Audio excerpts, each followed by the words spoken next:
honestly must answer this. It's over. I buried that.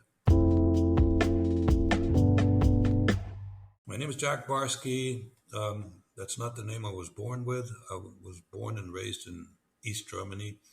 It was, in those days, was a communist country, very well linked to the Soviet Union. I grew up in a rather poor section of the country, but I was from childhood on. I was subject to communist indoctrination. I believed in communism 100%. I did good in school. I managed to go to university and graduated with a master's degree in chemistry. And then my life changed. I was recruited by the KGB, the Soviet intelligence service, and quit the university, joined the KGB, got altogether 5 years of training, learned English as well as I speak it now, which was a huge asset to the KGB because my accent is small enough to be able to pretend that I was born in the United States, but particularly in New York, I had no problem whatsoever. So we stole the identity of a young man whose name was Jack Barsky. He died at the age of 11. And so I made my way into American society as Jack Barsky. I acquired legal documents. I went to college in the U.S. I got a degree in business with a concentration on information technology. Started working as a programmer and had a really, really good career. I made it all the way to chief information officer twice. And in just before that career really took off, I actually severed my relationship with the KGB, and that was if you want to talk about it, I'm going to leave it at that without saying how that happened and why that happened. And I did not defect. I just withdrew from the intelligence business and disappeared like in the sea of humanity in the United States.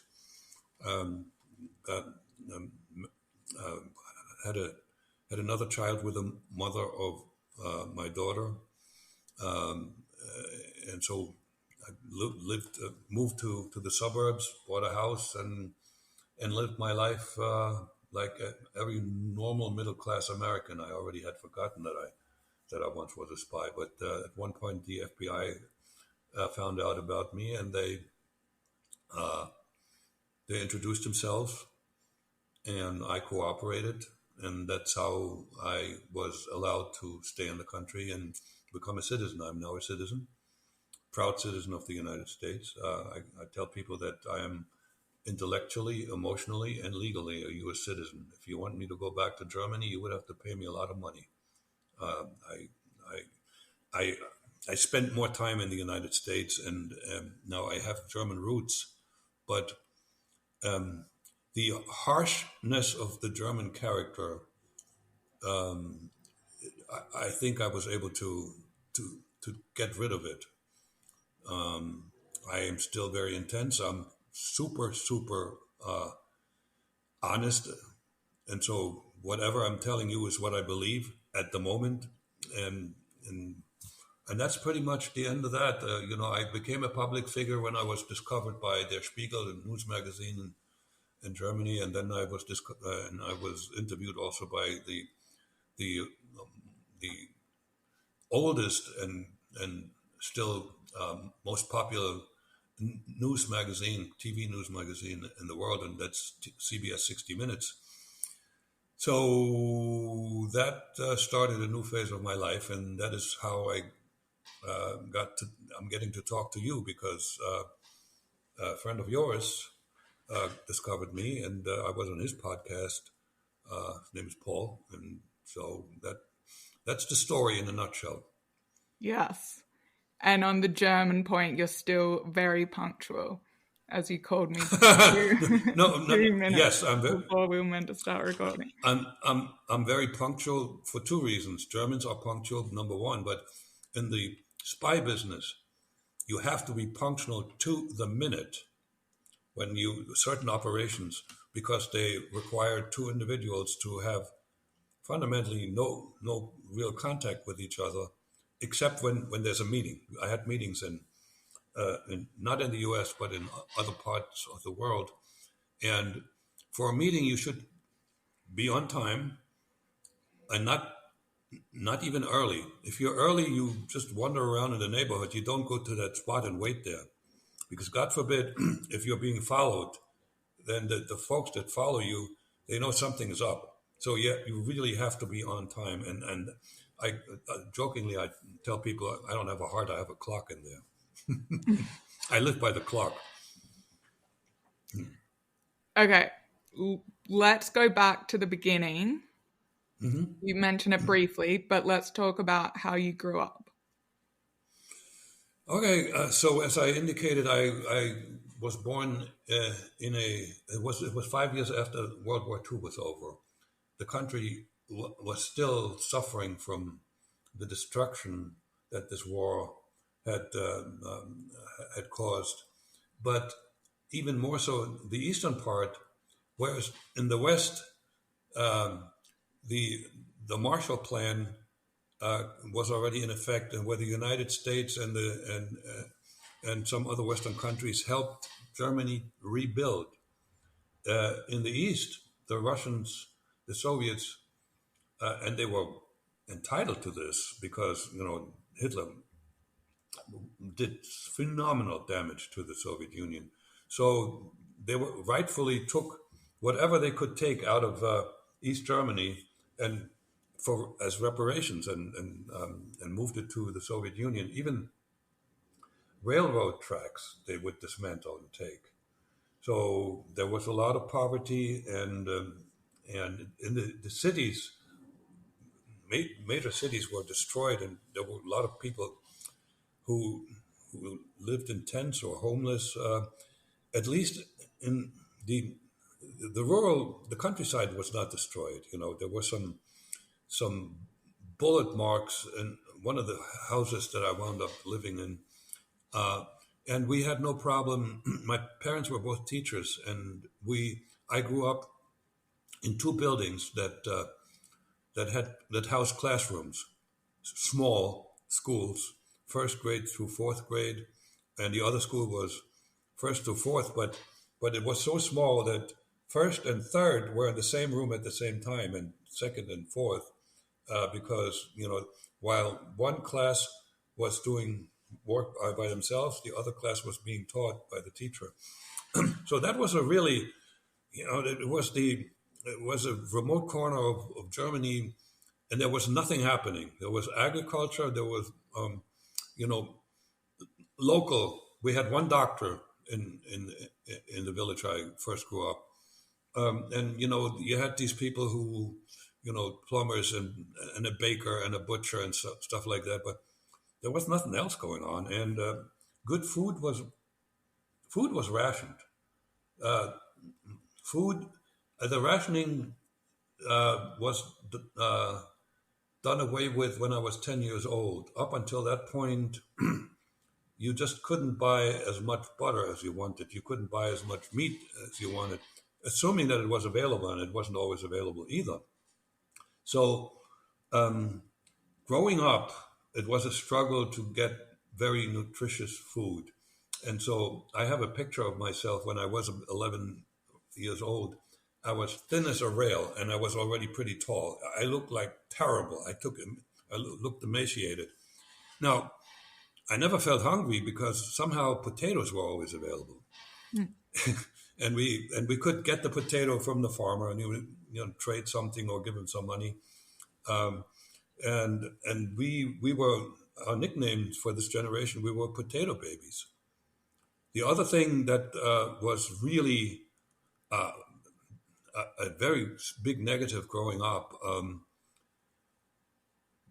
We didn't. First of all, we were malnourished, and that made us more vulnerable to viruses and bacteria. and the medical system was fundamentally non-existent.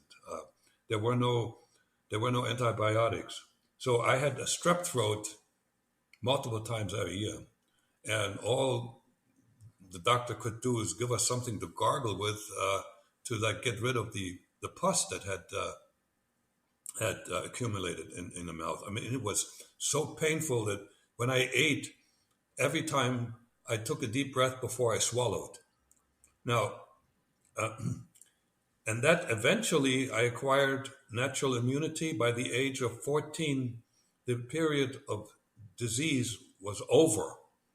And since then, since I came to the United States, that's as long as I can remember, I had the flu one time. I don't get the flu, and I don't take a flu shot. I had COVID, but I was asymptomatic. So the the benefit of all that trouble that I had to go through as a child was like, my body has a lot of weapons to fight these little bugs. So, and not one other thing I need to point out before we maybe leave that topic, and that had a huge impact, had a bigger impact than what I just told you on my life, in that there was no love in our family. My father was 18 when the war ended. My mother was 24. She was 6 years older. She had matured to some degree. My father had never matured by the age of 18, and he never in his entire life became an emotionally functioning adult. So I had no relationship with him whatsoever. We never had a man to son talk about something important. He checked my homework, and that was about it. And we couldn't play sports together because he had one atrophied leg. So there was no relationship. There was nothing. And my mother was very domineering and very strong. And so the result was a family in which there was no love. They took care of us. I had a brother. They fed us, they clothed us, and made sure that we did work around the house, but that we did also do well in school.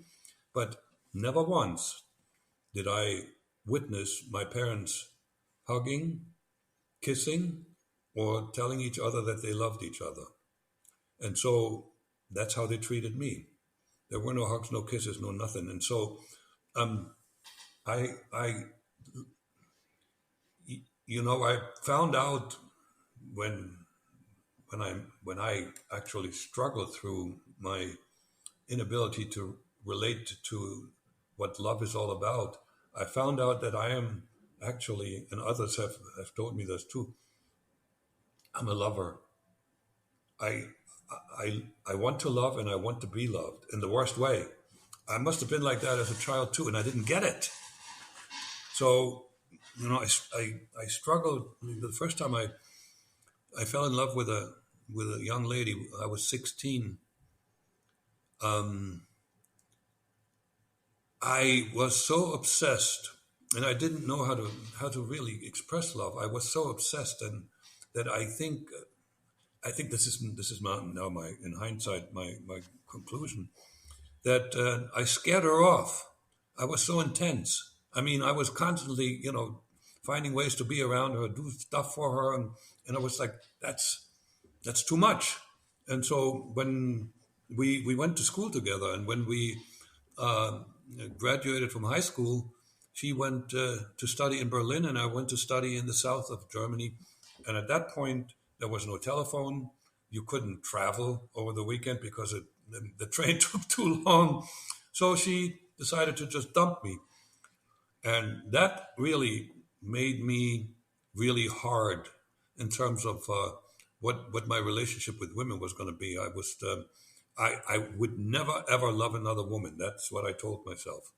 Well, I wound up falling in love with a little girl, but that may come later. So that's being your daughter. Yeah, Not being. that is, Not. but that is how I was launched into the world, and that upbringing actually made me a perfect candidate for the job of an undercover illegal agent, because Mm. I was also treated. I was I was toughened. There was tough love. There, if you, for instance, we had our teeth drilled, all of us, without being numbed. Children, unheard of. I had a number of situations where the doctor actually caused me a lot of pain, which in the modern medical system in this country and in Europe would not, that would be avoided. So I was toughened up, hardened, and I was fundamentally fearless. I think I was born with this because I always did things that adventurous, fearless. I did things that I shouldn't have done, and I got injured a lot, and that's how the doctor hurt me when they would do things like treat a wound without numbing you, and just like ah, and so that's that is who I was when the KGB started looking at me, and then after getting to know me really well over a period of a year and a half, they offered me the job, Mm-hmm.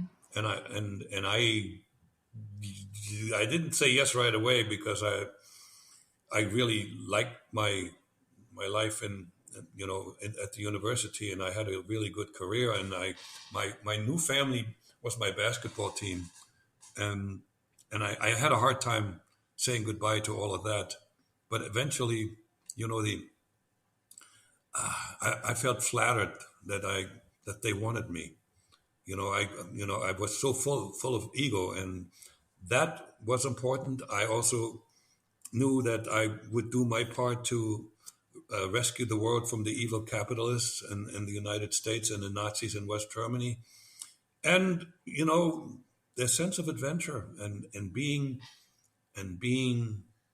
above the law, because the moment I became a KGB employee, I already broke the law in East Germany, and I broke the law in the Soviet Union, and then I went to the West, and my very being was breaking the law. So, and I felt really special, like nowadays, if I would talk to my younger self, I says, "You were so full of, you know what, uh,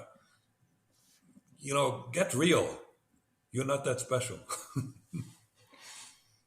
Yeah, backtracking a little bit, that's what I wanted to ask you about your relationship with communism. And it makes Yeah, sense how I've seen you describe it, that the idea is, okay, you're growing up in this Soviet occupied East Germany.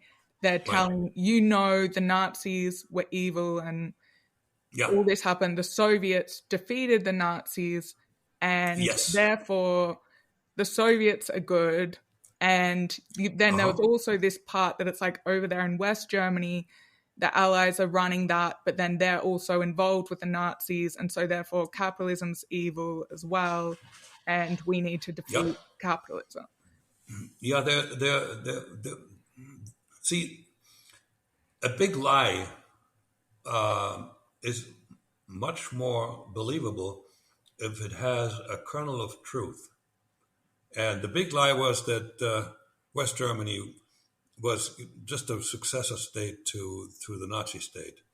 That was not true. However, the kernel of truth was that they had Nazis, ex-Nazis in the government at very high levels.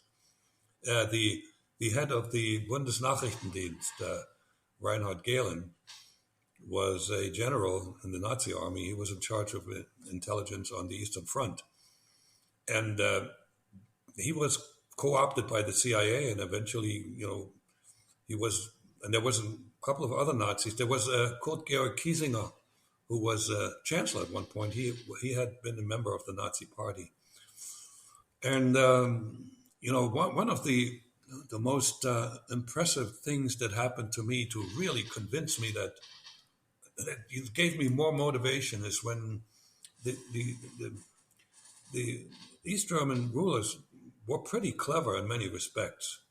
So there was a rule of that the, the the sophomore, no, the junior classes in high school had to visit a concentration camp, and in those days, high school was limited to the top 10% of all the students. The rest of them left school after 10 years.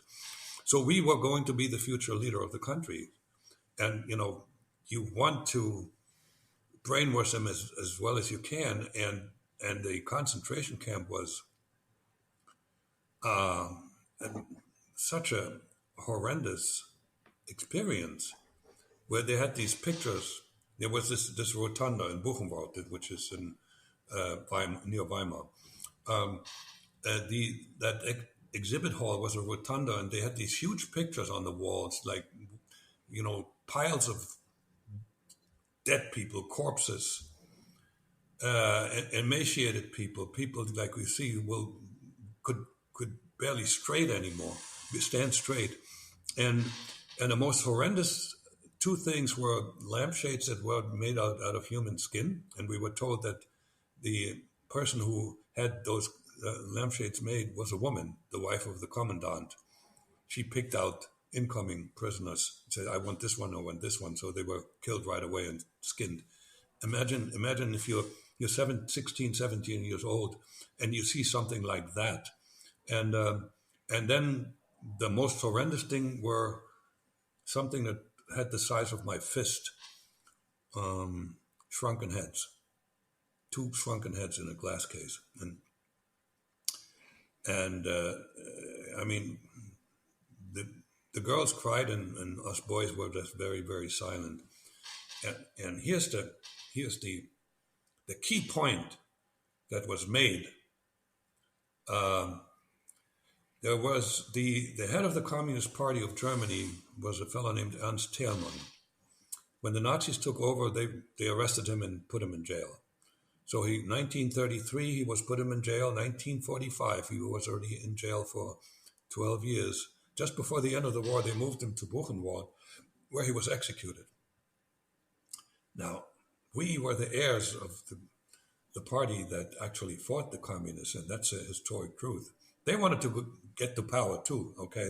But they were made to be a heroic crowd, and they went head to head and toe to toe in the streets with the brown shirts. And then a lot of communists were put in jail when the Nazis took over. Some of them were executed, and some of them were able to flee. So not only was the Soviet Union the power that defeated the Nazis, but we were our communists. We were the heirs of Ernst Thälmann, and so you got this. The goodness was all on our side. I was completely convinced.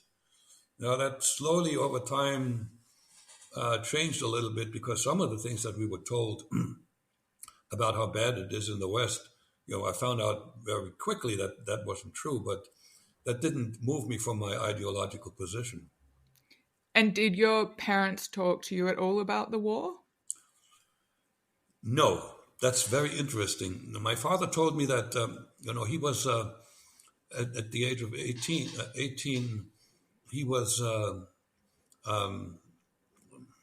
conscripted to participate as a member of the Volkssturm. That's the last effort of the Nazi regime to have more fighters to fight the Soviet army. So they took cripples, old people, young people.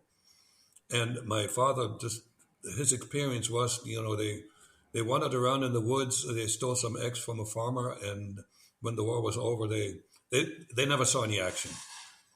Mm-hmm. My mother, the only thing that she mentioned about the war, she was engaged at the time, and her fiance died in the war. My grandfathers were one of them was in the army, and he served, and he was stationed in Norway, occupied Norway. He didn't see any real action in terms of fighting. Was he fighting with the Nazis? No, all able-bodied men, unless they had some really important role to play in the country, were in the army. You had no choice. Uh, he uh, what he took away with him was, and that's the only thing he talked about. That it was cold and dark in the winter, but he said the reason I stayed really healthy is because they fed us cod liver oil, and we as children had to take cod liver oil that wasn't flavored in any way. That was horrible. Now the other one didn't say a word. Now he was a forest ranger. He was in charge of a forest for a count, and I believe he never saw action. But I also believe that he was either close to the Nazi Party or was a member. I found in his office, he lived in a house. He was allowed to keep the job. I don't know what happened, but I found the decoration, the Iron Cross. So he was decorated for something that I probably would have uh, not respected him for. Not a word, not a word about that. The adults in Germany were all pretty much all in denial, except for the ones who fought the Nazis. They didn't want to talk about it. They didn't want to know about it. They were so ashamed, or they thought, the wrong side lost. Either way, this was the younger generation who sort of was made to deal with it, and so I grew up, as a communist. And so, did your parents truly believe in communism? My mother didn't. I had lots of arguments with her. She was pretty cantankerous about criticizing a lot of things that were happening in East Germany. Um, she wasn't. She played ball because she had to. She actually grew up in a Christian household, and I wasn't told that, but I came to the conclusion because she had two sisters, and the three girls were named Ruth, Eva, and Judith. Case closed. These are Christian names. And she also told me that soon after the war ended, there was a period of time when there was a phenomenal revival of Christianity going on, and she sang in a church choir. Okay, and then when she married my father, who had joined the Socialist Party, not the Communist Party, he joined the Socialist Party, but then the two united, and the communists were pretty much taking charge. So he, by default, became a communist. When they married, she had to leave the church because he had some ambition for a career, and he eventually became a principal of the middle school that I attended. Um, we, as a family, I told you with my father, I never had any discussion. But you see, I know that he didn't buy completely into the communist um, idea because we were living in a part of Germany where you could not receive West German television. It was too far away, and you needed a really really strong antenna to get the signal. So we we were known as the Valley of the Clueless because you, but if you put that antenna on your roof, the Stasi, East German secret police, would tell you to take it down, and you were already now you were on their radar. They were going to watch you for further uh, indiscretions or wrongdoings. And there was a time when the East German communist youth uh, had teams to climb on roofs at night and take the antennas off. So anyway, I I think they played along. but they weren't clearly not as ideologically convinced that everything was good where we lived. So I got, people think, oh, my father was in the party, so he made a communist out of me. Not at all.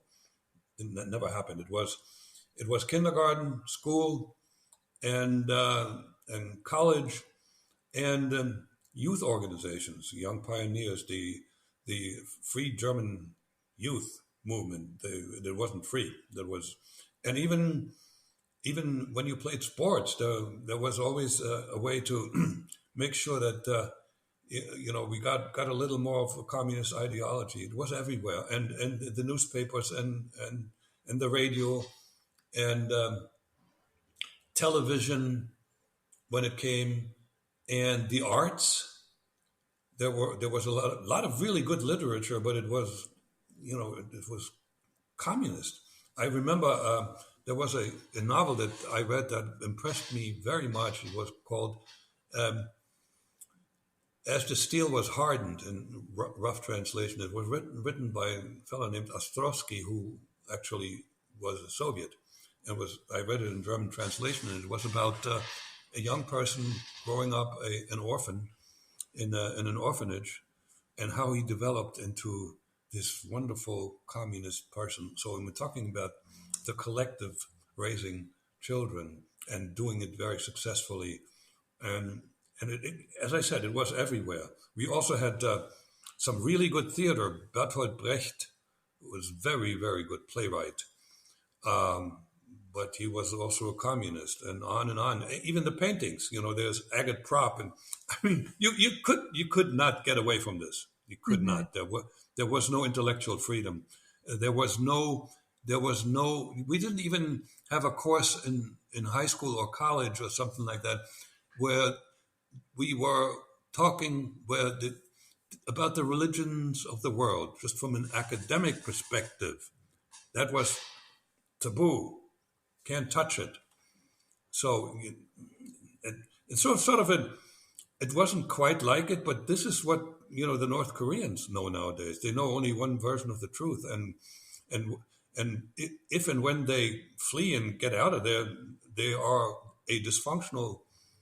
they're totally dysfunctional. They don't know what to do with themselves, and that also happened to East Germans who spent a certain number of years in East Germany, where the freedom to make decisions about your own life was very limited.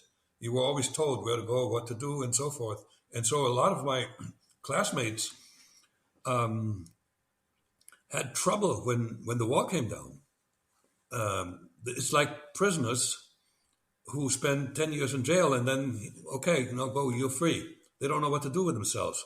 And there's one example, it's really a very sad example.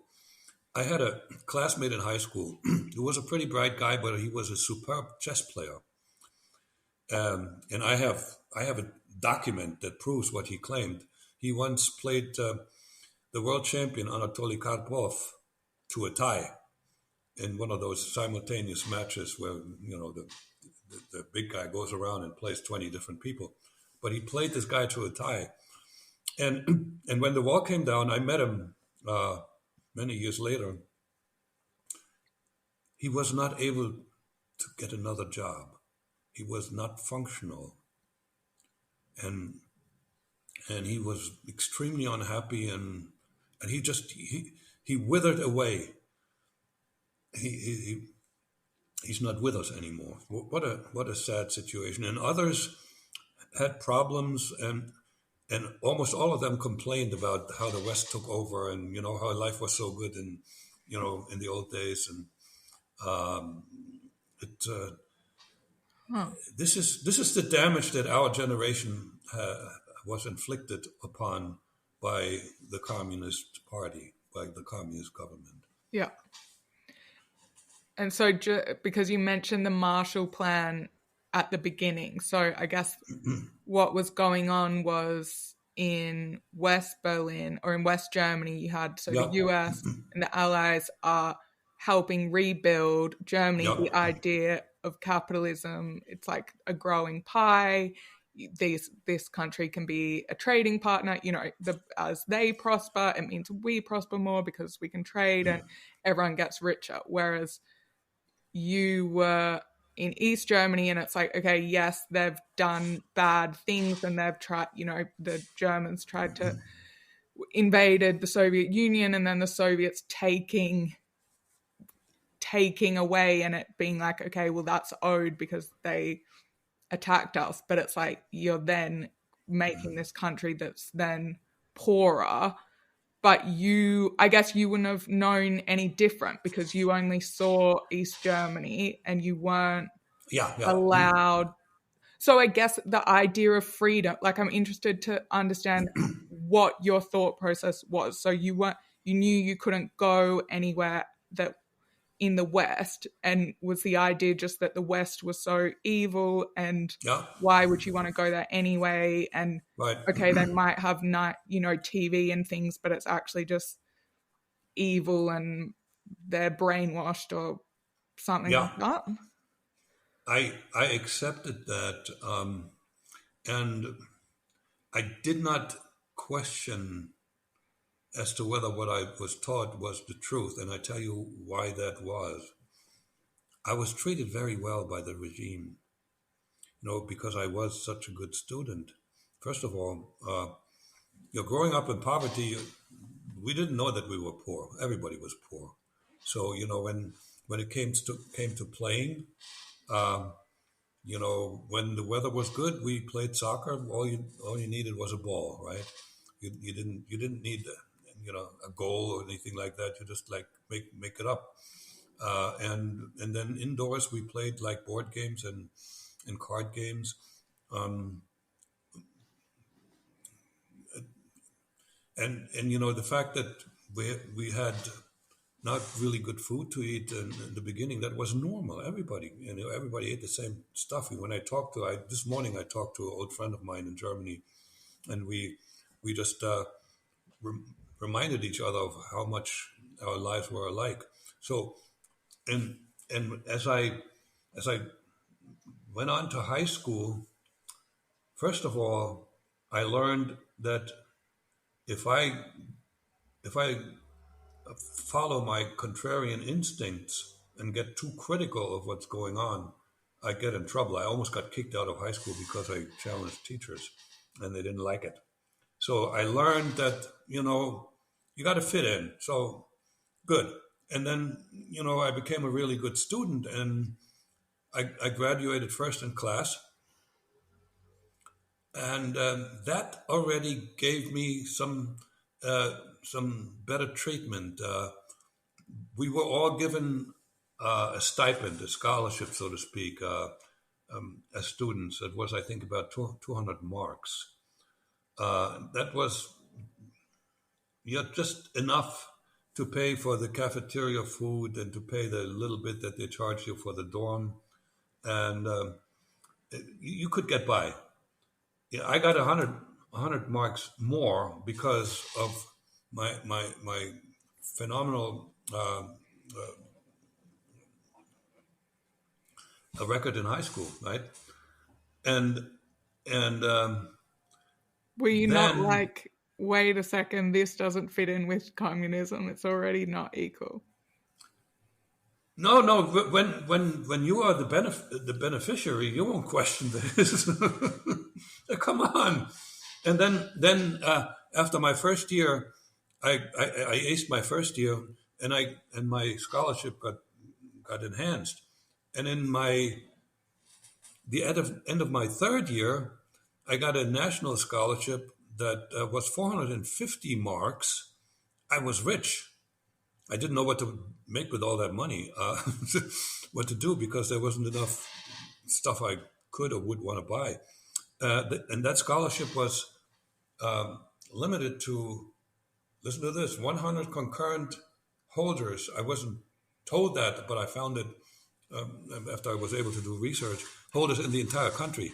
That was the Of Karl Marx scholarship. Yeah, exactly, the Karl Marx scholarship. So I had no good reason to question whether everything was on the up and up. I also had I knew nobody, and that helps a lot. I knew nobody who was impacted by by persecution by the Stasi. I knew nobody who knew of somebody. I never heard that. I had no idea. I thought the Stasi was like doing an important job. The KGB was doing an important job to save us. So the brainwashing was complete, and it really aligned with my ego and my knowledge that I would make it to the very top, which I deserve to. I deserve to be there. We have intellectuals in the West, a lot of them, particularly in a lot of them in politics, who think the same way. The arrogance to know better than the masses how they should live. And quite frankly, nowadays we have. I was talking with my German friend, and he gave me some examples that there are totally incompetent people in German government today, people who haven't even finished high school, and they know that they were chosen to be up there to tell everybody how to live, and we have this in the United States as well. And I was going to be one of those. It's when first of all, it's not a flaw that if you have a well-developed self-confidence.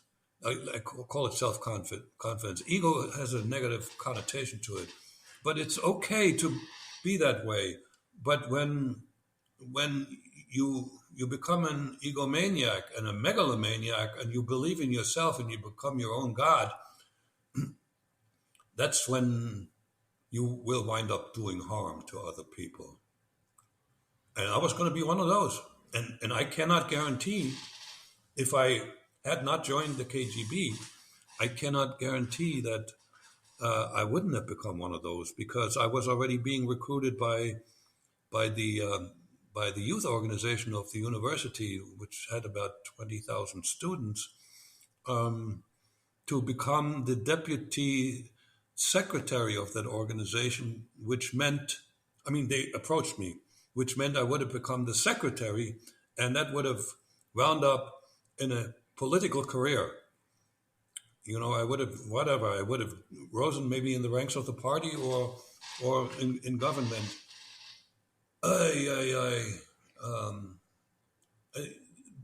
And you think the power would have corrupted you? I don't know. I don't know, but I can't exclude the possibility. I can't exclude the possibility. However, there was also a chance that if I actually found out a little more of the truth, that I might not have liked it. But, that I would have been a coward enough not to become a dissident. And, and it's also, once you have a family and children, the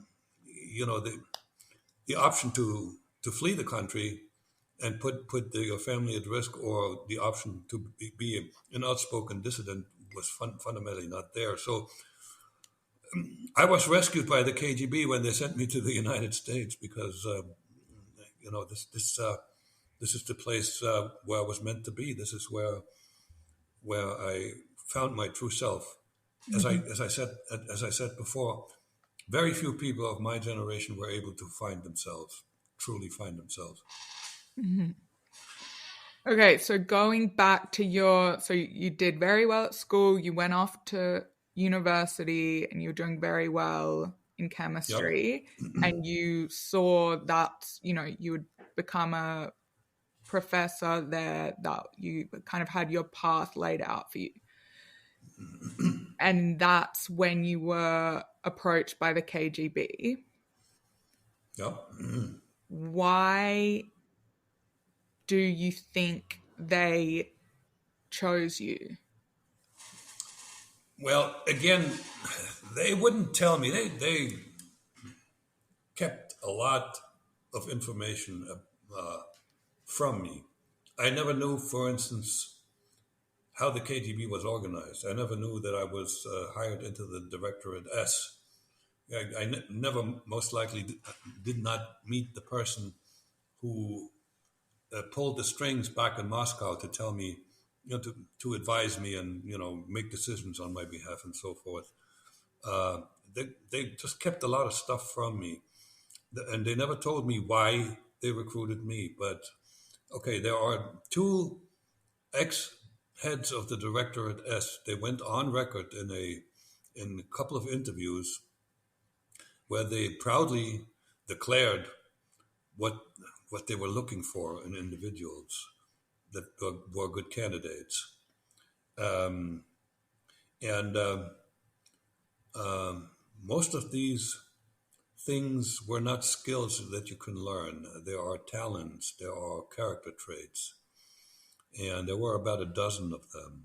Obviously, the foundation would have been that you were a believing communist, and and then after that, somebody with a very fast CPU, central processing unit brain, somebody with what they call high erudition, very well educated, trained, somebody who has talent acquiring foreign languages, somebody who is who is emotionally stable and fundamentally not fearless. They called it a well managed tendency for adventure, to be adventurous. Um, and on. I forget all of them, but and other than one of them that I didn't have a knowledge of multiple professions. I didn't have that when they recruited me, but all the others described me, and how they found me, I do not know. My best friend from college, who was already as a student, he was a volunteer. He volunteered for the Stasi. He claimed that he suggested to the Stasi that they take a look at me, and that's how I wound up with the KGB. I don't know. I also know that the, that the Stasi kept records on every adult in East Germany, and it may well have been that the KGB had access to those records, and I was a standout with this national scholarship. And so the first thing is, it doesn't matter how they got the hint that I might be a good person to talk to. But then they had to find out, do I have all these other things that they were looking for? So that's why it took them about 18 months to come to that conclusion that they really wanted to make me an offer. In those 18 months, I had meetings once every 2 weeks with one fellow, only one. He called himself Herman. Obviously, that's not a Russian name. And we talked about everything. I was like, it was the first male figure who had a real interest in my person. It just popped into my head. I didn't have this with the father. He was a little older than me, and he was interested in me. And so I just opened up. I, for instance, told him that, I was still shy around the girls. Um, and so the impression he had that I was really, really honest and trustworthy, that played a big role also. But for instance, he found out that that I'm adventurous because my friend and I, in year number 4, during the big summer vacation, we hitchhiked all the way from East Germany to Bulgaria, which took 3.5 weeks. That was an adventure because any given day we wouldn't know where we would wind up and where we would sleep, and we were in countries, the language that we didn't spoke. So he said, this guy, he is adventurous, and I didn't know that, but I just I liked the attention that I had, and he also occasionally gave me West German magazines to read. We were in a flat where it was one of those conspirational flats. So he left me alone with Der Spiegel, so above the law. Is he the guy who told you you don't need to be scared of girls because girls are looking for men as well? Yeah, exactly. You have a good memory. That was him. I liked him. I liked him, and I liked one other KGB. That was the liaison I had in Moscow. The others I was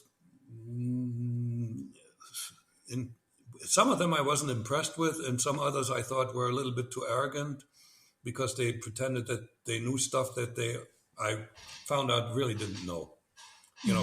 You had, let's say, you served a couple of years or even more years as a diplomat at the United Nations, and you come back and you claim that you know everything there's to know about the United States, and they knew very little. They knew, I'm giving that example that is very illustrative of what I'm talking about.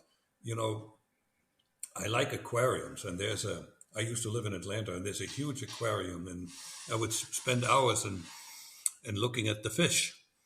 Did that help me understand what it's like to be a fish? No. And so they didn't know how to operate as an American, and they sent me over as an American. I very quickly found out that I have to be very careful and ease into society very gradually as to not fail. So how did I get to?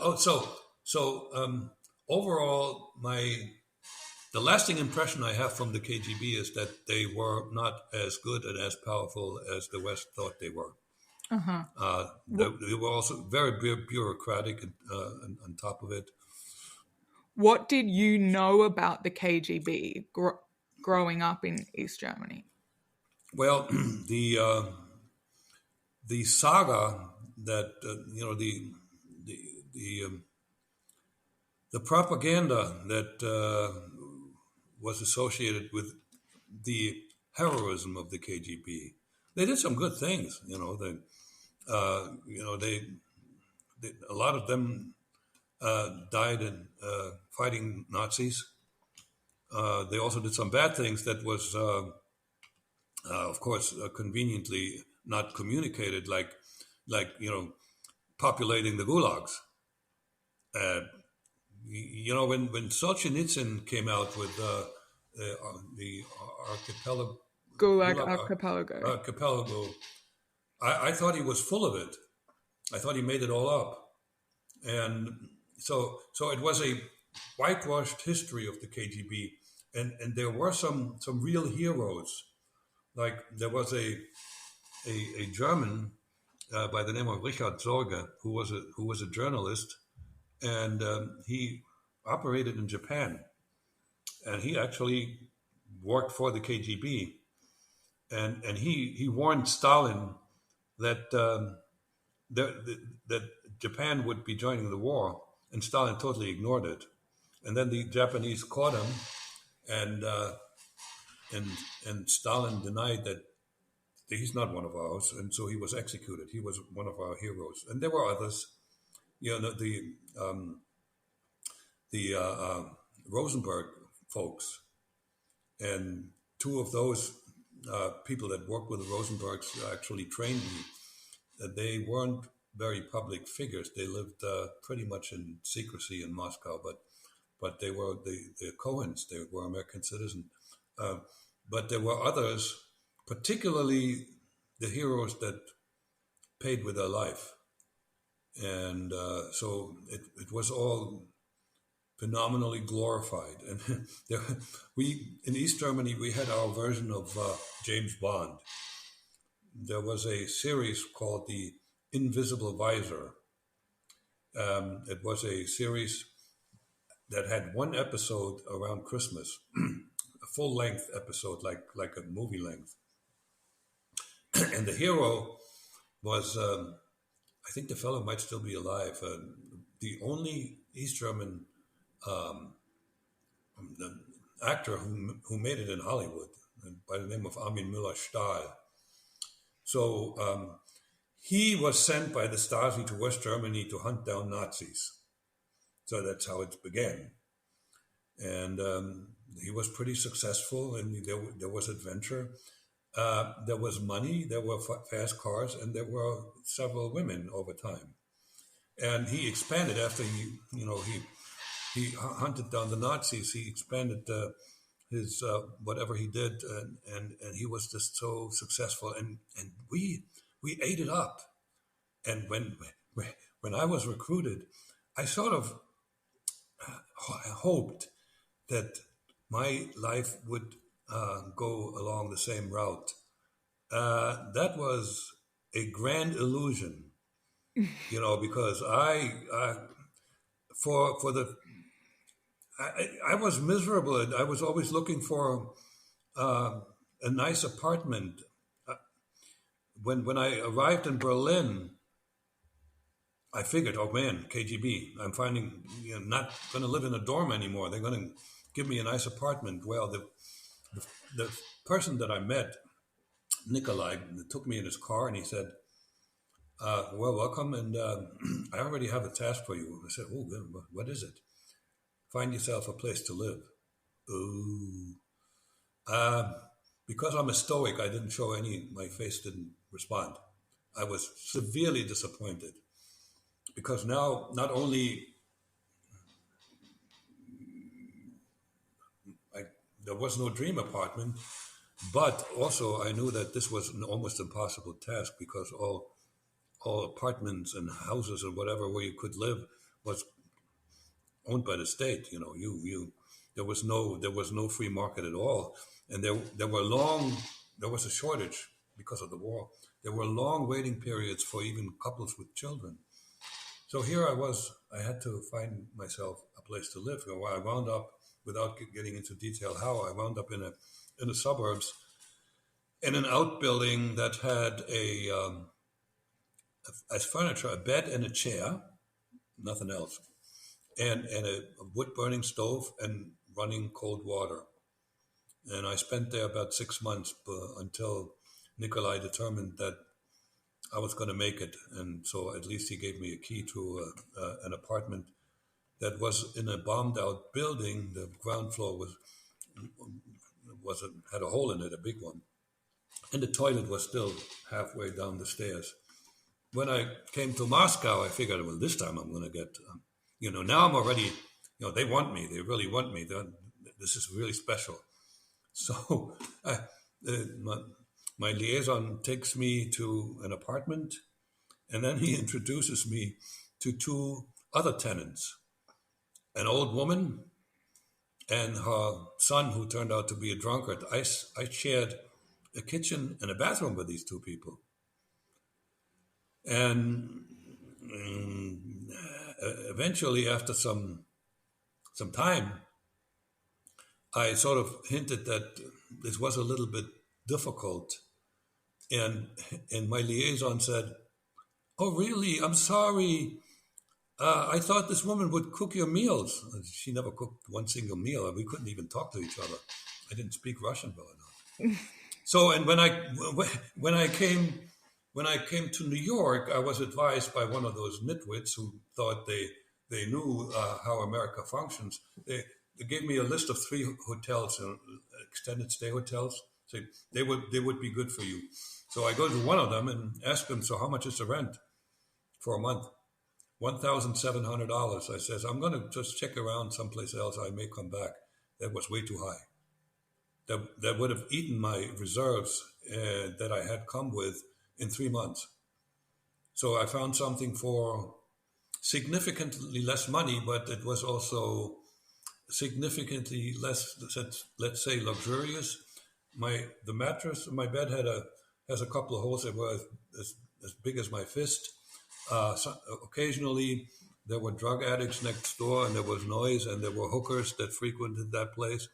So the glorious life fundamentally never happened. It got really good once I had a really good career as an American.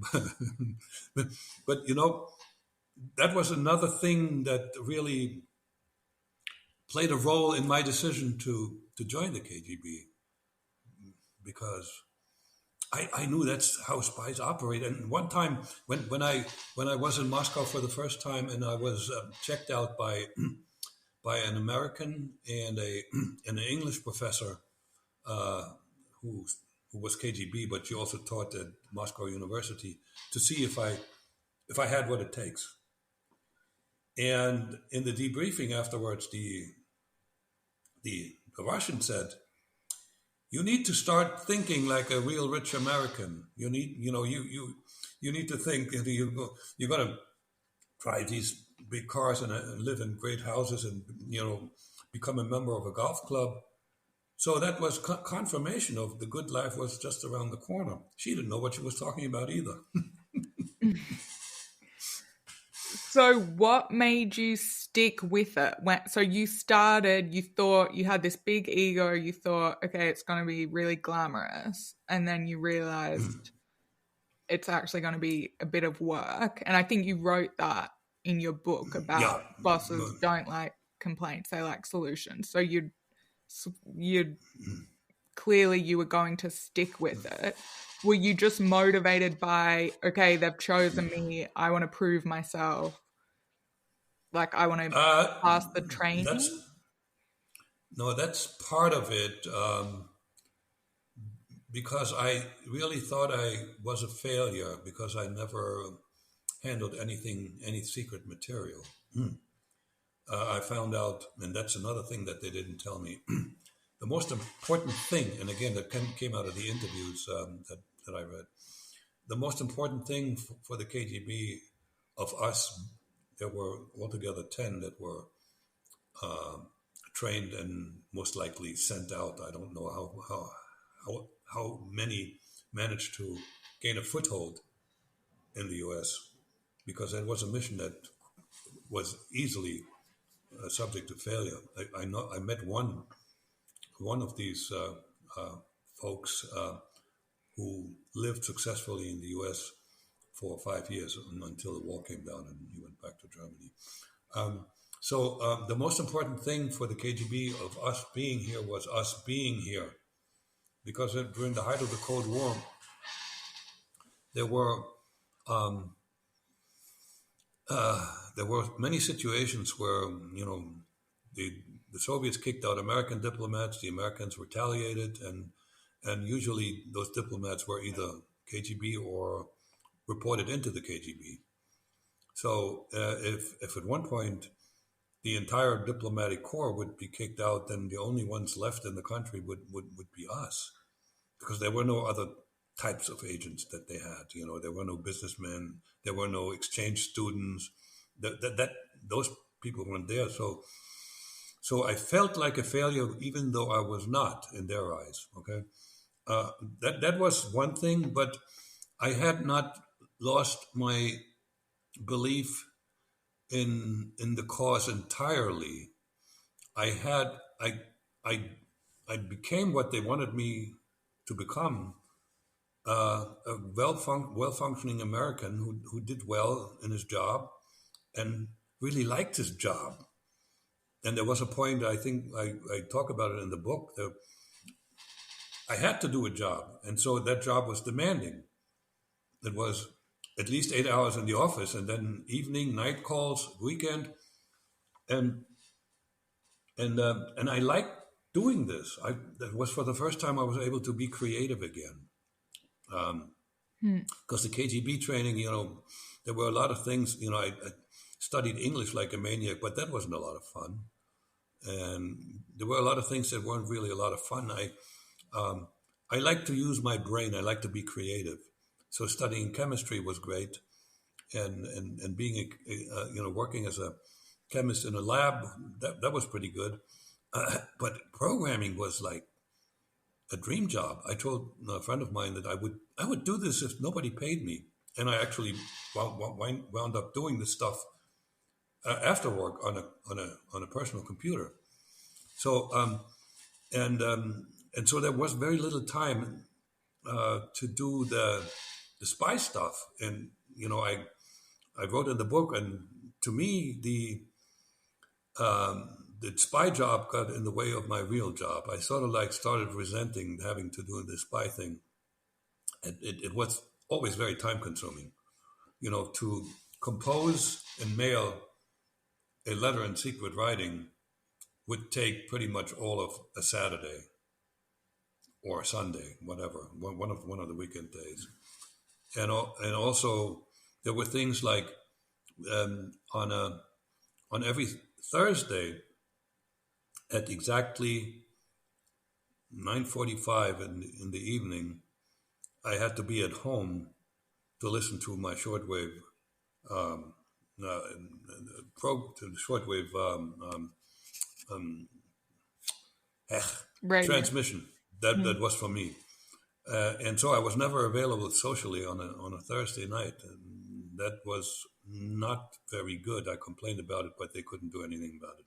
So, however, I was still not completely decontaminated.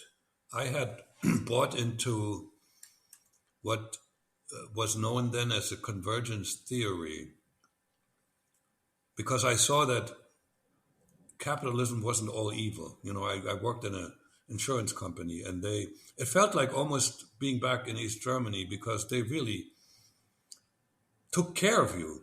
We had free food for lunch. You could have free food, breakfast, lunch, and dinner if you wanted to. And if in those days you started working for an insurance company, if you did well, you had a career, and you pretty much knew that you would be there for your entire life. I liked that. And I knew that not all capitalism was evil, and I knew that it generated wealth that was not stolen from the third world. That was quite clear to me. And I thought, convergence theory that was developed by the socialist parties in Europe, in Western Europe, and they determined that, the good parts of communism and capitalism could merge and create sort of a socialist state, sort of like what we have now in your countries, the welfare state, where the government plays a big role in taking care of the people. And of course, that makes you a little less flexible. It takes some of your freedoms away, but it also creates more safety. Not altogether, not 100%. But for instance, there's evidence that your very expensive healthcare system actually overall does a better job for the entire population.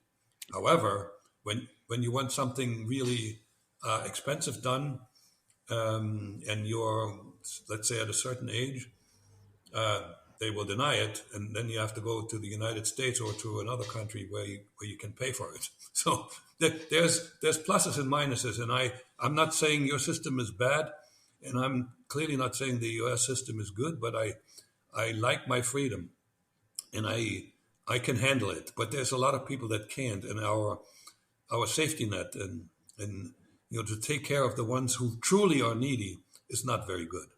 Mm-hmm. So that convergence, and I just want to, one more thing here. I was not going to betray my country, the country I came from, when I made the decision to quit the KGB. And when the wall came down, it became a different country. And I was not going to betray the people that trained me and that I worked for. So I had some loyalty left. But here's a very interesting episode. So it was my last trip to Moscow in 1986. One of the KGB guys who picked me up, who I had known and who I had known to be a real low-level sort of, in the United States, we would call him a Guy Friday, somebody who does a lot of little things, being very helpful, pick up people, just a servant to the real agent. And on the way to the place where I was going to stay, he volunteered. We had a driver, so he volunteered in English, in broken English, that he really likes the convergence theory. Now, I said, yeah, me too. I came to the conclusion that wasn't, he didn't, he didn't get this by himself. There were some higher ups who actually embraced it as well. And there were two camps in the KGB. There was the, uh, there was the more liberal camp that supported Gorbachev, and there was the conservative element that eventually organized a coup against Gorbachev.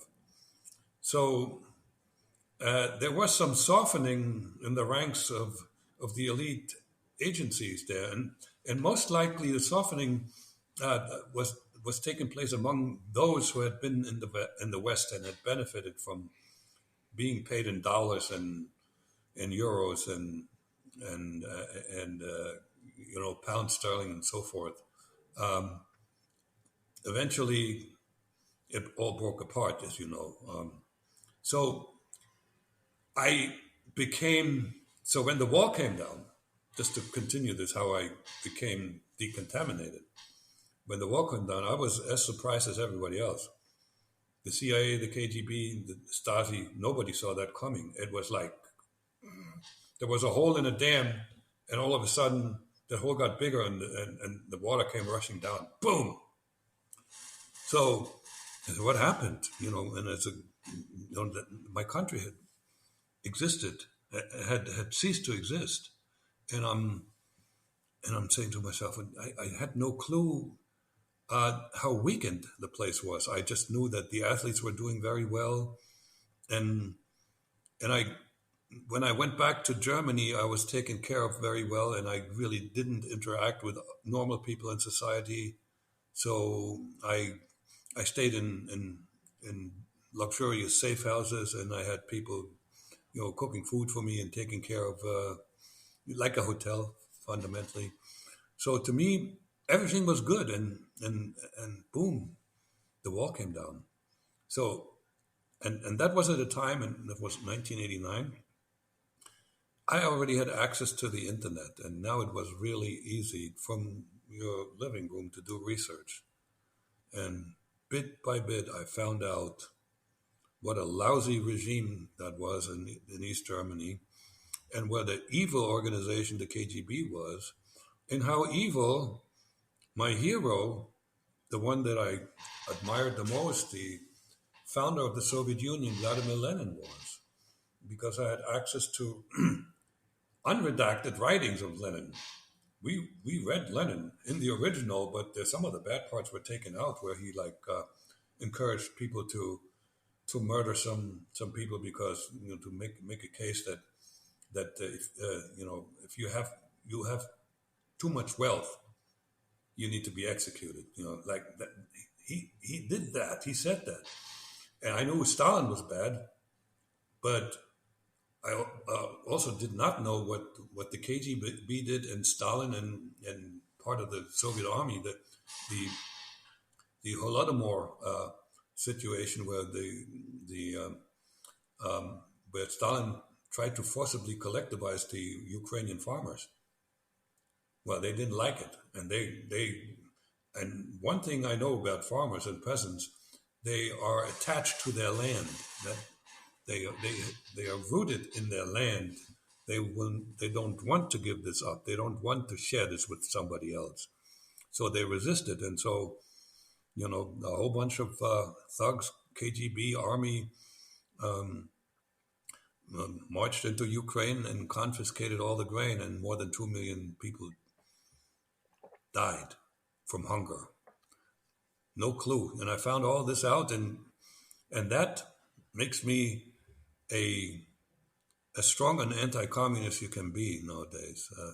Because I know that communism is fundamentally evil. It's even and there may have been some revolutions that started with leaders that actually believed that they can do what they said. I think maybe I have a feeling that Castro may have been one of them. Uh, but what happened to him? He became an evil dictator because when you take power by force, and that happened with the Bolsheviks. A lot of Bolsheviks were probably romantic revolutionaries, but they took power by force. And when you take power by force, how do you maintain power? Force. So the Bolsheviks started the Red Terror, where they executed without a trial, without due process, a bunch of enemies of the revolution.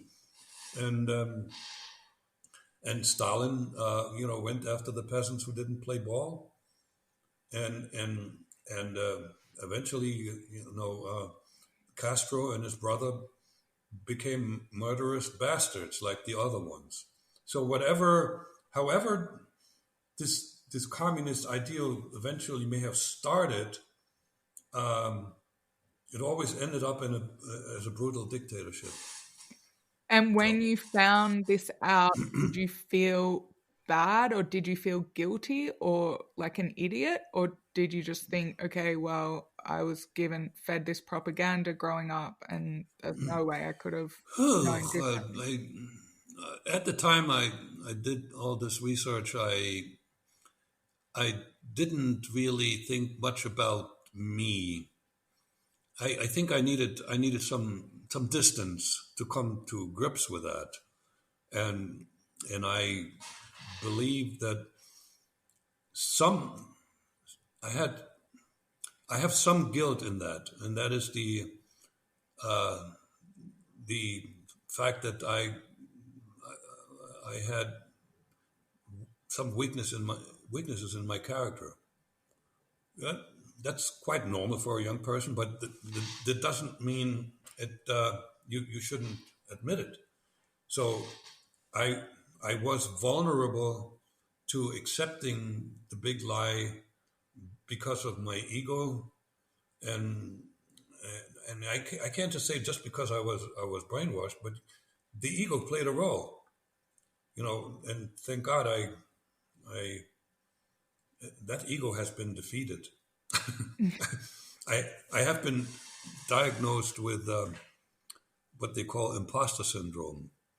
It's because I just you know I'm not impressed by the guy that I see when I look in the mirror, because I know why I'm not impressed, because I know all my weaknesses. Others don't always see them, and I know that there's a lot of people who are smarter and better than me. So never mind. And fundamentally, I'm a Christian, and if you if you are proud of who you are, um, there's something wrong with you, because there's somebody much bigger and stronger that you can't measure up to. And I want to volunteer one other thing, and this is going to get me in trouble, With but I who? can't help myself. I am going to give a keynote at Mensa, the national conference at Mensa in the United States. And I had one appearance at Mensa, and that was an interesting experience, because they were laughing at jokes that others didn't get. However, and then they allowed me to take their test, and I tested with a high IQ, and they invited me to join. I would never join Mensa, Why? because they are in the mistaken belief, and I can say it more strongly, they are in the mistaken belief that it's okay to be proud of something you did not make. Your intellect was given to you. You can be proud of how you use it, but not that you are measured to be up there. That's a delusion. So it's I'm not gonna attack them in public. I'm not going to use strong language, because that's just another weakness that other people have, and I have my own. Uh, so Hmm. Okay. So going right back to how old are you at the point when you're recruited? You're like 26? no, no, no, no, no, no. I was when I came here, I was 28. I spent 2 years in Moscow. That means I was 26. I had a little bit of more than 2 years of training in about 2.5 years. So I was 24. Okay. So 24, you're recruited. You already get this taste of, being above the law, which I guess is the George Orwell, all animals are equal, but some are more equal than others. And Yes. I guess you just kind of thought you're doing something for the cause and you're brilliant. So therefore you deserve these extra things. And that really appealed to I'm you. I'm so brilliant that my the brilliance that comes at me back from the mirror is blinding me. Really? I just came up with that one on the spot. Think about it. That's actually a very good way to explain humility. Hmm. Okay. Which maybe part of this was kind of, I'm just thinking, maybe this was like protecting yourself because of the earlier heartbreak and the feeling like you didn't get the love from your parents. And so you kind of, No, see, there's one other thing that I realized about me. I'm really a stoic. Okay, so my favorite saying is, and I'm not going to use the word; it's the S word. You know what happens? Bad stuff happens. yeah, you can You use de- the S word. the shit happens, and just deal with it. I in my recent divorce, that was not a great experience. I cried for a while. I lost something that defined me fundamentally. I defined myself as a servant to my family, and but it took about a couple of months to get over it, and I'm okay. By the way, I have a really good relationship with my ex-wife too. So, and I get to talk to my daughter, and they actually going to come visit. So, it's okay.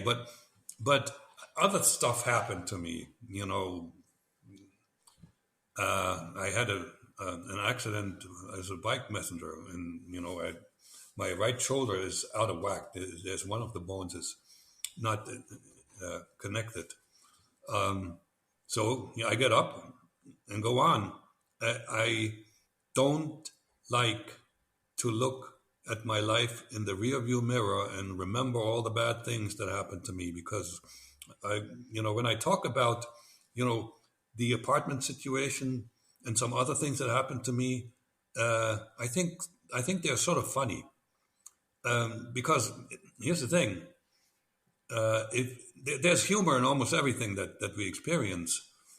Maybe not in death, but if you can look at the humorous side, or even more so, if you can make fun of yourself, that's a very important way of being. Because if I make fun of myself and admit to myself that I screwed up again, I become invulnerable to attacks. So I can't be victimized. I'm not a victim. Mm-hmm.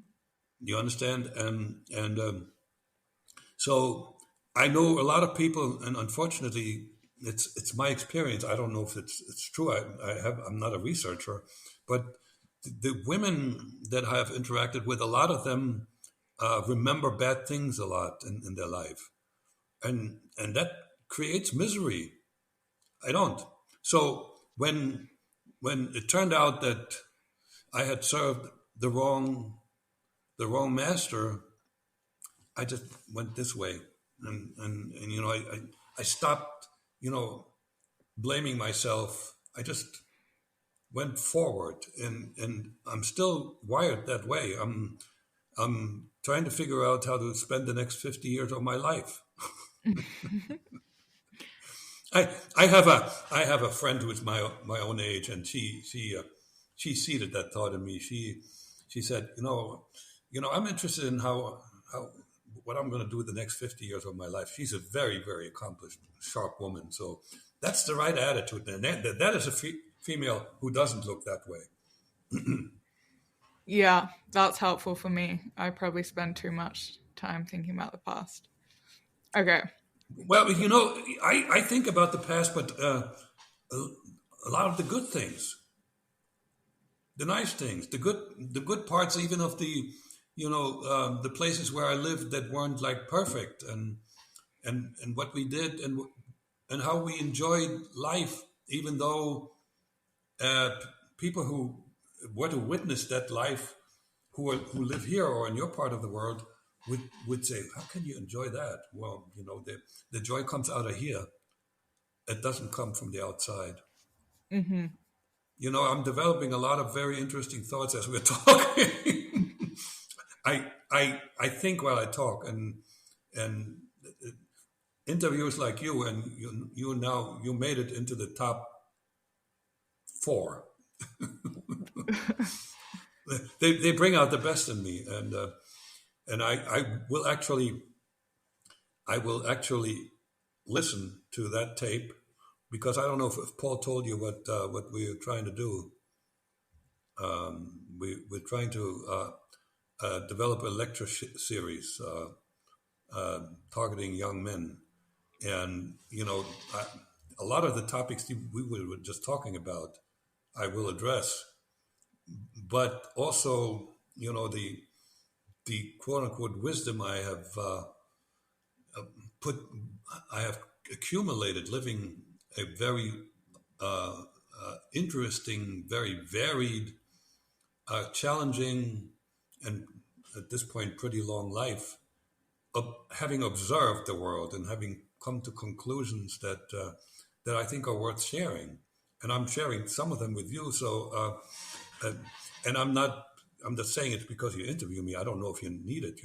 You're pretty mature yourself. No, no, I need Listen, it. well, the questions that you're asking though are, you know Lex Friedman, but you're getting there. Mm-hmm. If you keep on doing this, you're getting there. Thank you. Okay, back back to you. Because I'm really trying to, it is interesting because, yeah, talking about developing this lecture series for men, I am very interested to get into like how your mind was working at this point.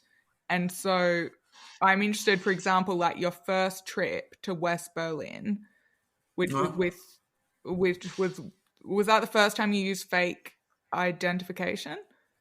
no, I traveled with an East German passport that had a stamp in it that says I am entitled to go Okay. to But Berlin and it West was Germany. your passport.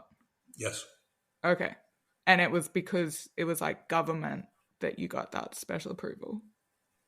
Yeah, well, yes, indeed. And the first time I had a false passport in my hands was when I got on a plane and I flew to um, uh, the capital of Turkey. No, not Ankara. It's the other one, Istanbul. Okay. And that was I was on my way To to, Canada. yes, to Canada, Okay. and and I wasn't bothered by having a forged ID, not at all. I was mentally very much prepared for that, and I was told that these things they are really really good. Guess what? Guess who made them? The Stasi, East Germany, and my best friend from from college, who is in the book. He wound up, and that is not in the book. Because I didn't know it until after the book came out. Um, he wound up at the head of the forgery division, and so my best friend most likely made passports that I used. Wow. Okay. But so your first time in West Berlin, what Uh-huh. was the most surprising thing that you saw at that point that you'd never had access to? Yeah, I saw color the moment I came out of the subway system. This is how I went to West Berlin, to the subway. When I emerged from the underground and I looked around, it's like, wow, there's so much color because East Germany was the, uh, the, the the the buildings were mostly gray or brown, and there wasn't no decoration, nothing. So I tell people to give the contrast that East Germany was a movie in black and white, and the West was a was a color film. So that struck me right away. And the other thing that happened for like 10, 15 minutes, I was uneasy, and I noticed every cop on the street, even though they weren't like dressed in loud colors, they were light blue. But I was sort of concerned that they, I mean, I was wearing my East German clothes, right? They didn't give me any sort of Western clothes, that they would maybe address me, talk to me, and take me aside and, you know, even arrest me. What are you doing here? What's your business? I actually was not prepared with the cover story. I just realized that they just sent me that. So and I wasn't aware that I should have had a cover story. So I was still a baby agent, right? And but that feeling left me after about 15 minutes, and I went back and they asked me, "So how did it go?" I said, "No problem." And what I didn't know that this was actually a test, because there were people, and I met one of them, who failed that test, who who, whose fear took over, and they went back and that was a classmate of mine that I met who confided in me. He was recruited by the Stasi, and he went back and told them, "I can't do this. I just like I would go crazy." Well, what happened to this guy? He had a degree in engineering. He never worked as an engineer. He didn't get a job. He had to make a living, you know, trading in model trains. He sort of managed to do reasonably well, but he he was punished for a weakness that wasn't his fault. Okay, the same way, if I hadn't found an apartment, uh, my I would have I would have my career would have been at an end. I would not have been readmitted to the university, and I probably would have gotten a job someplace in a factory or on a farm, maybe. So this was hardcore intelligence. They did not treat us nicely, even though we weren't aware of it. Because what We were is the idea that if you failed, but then you would have already kind of had an intro to the system, so they had to make sure you just had to be a no one because you already had some information or something. I clearly I had a some understanding that the general public didn't have, for sure. Yes, but here's the bottom line. We were treated like cannon fodder. We were expendable, and so there's a book that I read. It was written by a defector who was KGB, who spent some, uh, and that was a time when the headquarters of the KGB were moved away from the Red Square to a suburb called Yasinovo, and he described the life that those bastards had, the ones that relied on us collecting information. They had Western goods, they had a tennis court, they had a pool, and that's when I really started hating the KGB. So because it was pointed out to me by an FBI agent when I told them that I'm a really very independent minded, and the comeback was, so you you really carried out all the orders from the KGB, didn't you? So what gives? So I obviously they caught me in a self-deceptive lie. Mm-hmm. Okay. So you're kind of getting through the training, you know you want to do it because you have this Oh yeah, sense of adventure. You're really excited about the oh yeah. potential of being sent to the West. And I had no qualms about the idea of potentially having to face jail. Why do you And think, I like, and you I would tell just you, sacrifice yourself for the cause? well, one thing, two other things. When I spent 2 years in Moscow, fundamentally in isolation. The only people I interacted with were the people who trained me. I had no social life for 2 years. Okay, so that means I could exist pretty much without having friends, family. And the other thing is the KGB folks. One time we had a talk with one of the guys who prepared me how to act when I'm arrested. So this is what you say: you stick to your cover story. But if they have proof that you're lying, then you just say, okay, you admit it, and then you need to ask for a you're not admitting that you're KGB. You need to ask for an East German diplomat, you know. And then he said, and don't worry, we will get you out. And I had proof that they did. You know, the Cohens, they spent 8 years in a British prison, and they were eventually exchanged for somebody. So so I just put this out of my mind. That thought was not in my mind, and that's a good thing because if you're driven by fear, you're going to make mistakes. And optimism is the best weapon to be successful in life. Mm-hmm. You need to be careful. You need to understand what dangers you might be encountering, so you can proactively get around the pothole, right? But don't ever fear because you just need to take them on. So that's why that thought did not pop into my head. It didn't bother me.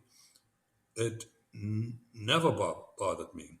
You just felt Even like the KGB were really looking after you and you they could would, fully trust them. and they, you know, and again, they had proven that to me by acting in that way, and also it's a selfish type of behavior by the KGB itself, because if you abandon your agents, eventually you won't be able to recruit any, Mm-hmm. right? Yeah. Um, so yeah, it's really interesting how it's like, okay, you're learning English, you need to really learn how to speak and sound American enough. And Right. then I love the thing that I read that's about like you going on this trip to Canada kind of as this practice trip, and how, because it might seem to like most people listening, it's like, oh, how can it be that hard to, fit in the West? Because it's just obvious to us. But I think when you reverse it, it makes so much sense. If you think about me going to Russia tomorrow and trying to fit in and like pretend I'm Russian and fit in culturally.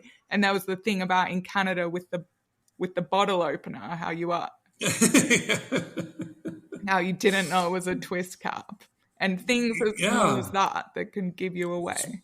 small things, sure, and that's why I realized, I had to ease into society very carefully, and I lucked out. This was not by design.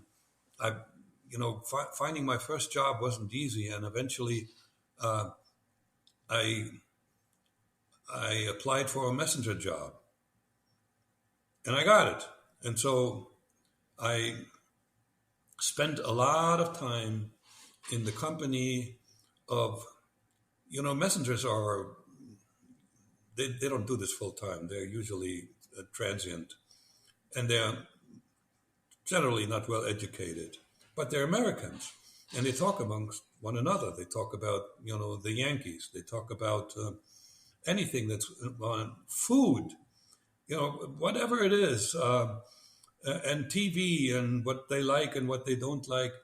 And, I listened with both ears because that's how I learned what it's like to be a fish. Okay.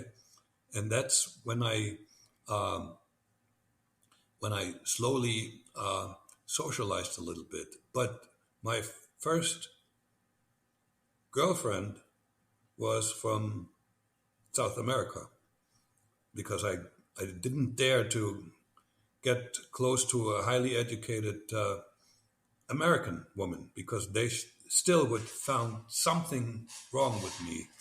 Eventually, the last thing I shed that I wasn't aware of was my communication style. That was still German. I was already a programmer at MetLife, and I had a good friend who was Cuban, really smart guy, and we liked each other. We worked well together. He was the visionary, and I was the one who executed on his vision. Very successful team.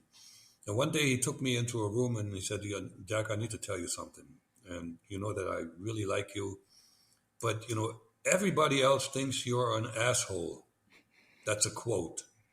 That hit me like somebody hit me over the head with a 2x4 because I thought of myself as a really nice guy and getting along with everybody. No, but I had that extreme. Not all Germans communicate like that, but where I grew up, they do. In your face, very close, sort of in your private space, particularly when they argue, when there's an argument between the two of you, and very, very brutally honest to a point when they would tell you what's wrong with you, even though you don't ask. So, and I tried to soften that behavior. I just didn't know where it came from. So when I finally had the chance to visit Germany again, and I talked to old friends and classmates, I said to myself, "Well, there, but the grace of God am I," and I truly believe that I can be very intense. I get loud, particularly when I'm passionate. And you get me a little intense and loud because I'm talking about things that are very important to me, and I also get loud when somebody attacks me and I have to defend myself. Um, that was part of our marriage that didn't work very well because me getting loud defending myself was aggravating to the person who criticized me. So, but nowadays I'm really make I'm making a deliberate effort to stay positive. Now, if there's two exceptions. If somebody, a good friend of mine, asks me for an honest opinion, I will give it, but in diplomatic language, if there's something to be critical about. And the other thing is when people are about to do something that may do harm to themselves or others, I will speak up. But other than that, God has not put me on this earth to fix others. You can't. I mean, they would have to come to you and say, "Help me with this." But you cannot volunteer. That's like pushing a rope. It doesn't work. And it's not my task to be opinionated about how others should operate to have a better life. Now, again, um, I take advice. I take advice from my children, and I'm ready to give advice, but not in an aggressive way. I'm just sharing how I lived my life, and I'm reasonably happy at this age, and I'm actually quite happy nowadays that I moved to Texas. The people here are phenomenal, and and I clearly was successful. So maybe you want to listen to me, but if you don't, I don't. That's your choice. Again, we have free will, and I will appreciate it as long as you're not out to use that free will to hurt others. Mm-hmm. Okay, so going back to when you first arrived, can you actually quickly just talk us through how you do that? Because you went back and forth between like Moscow/Germany and the US Yeah. 4 or 5 times, right? And every I went back. it I was think I like went back every 2 years every 2 years. So there were 4 times. on a 10-year assignment. Yeah.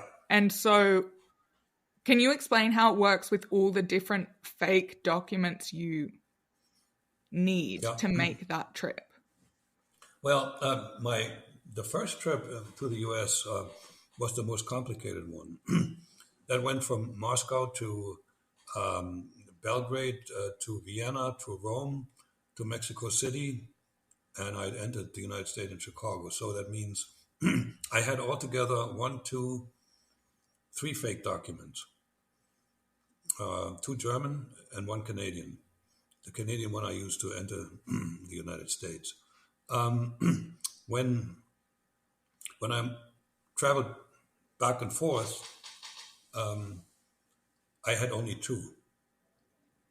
Okay, so the one that I was given for traveling back was usually done. It was always done in a dead drop operation where they would put a passport and some travel money in a crushed oil can and deposit it someplace where I knew I could find it.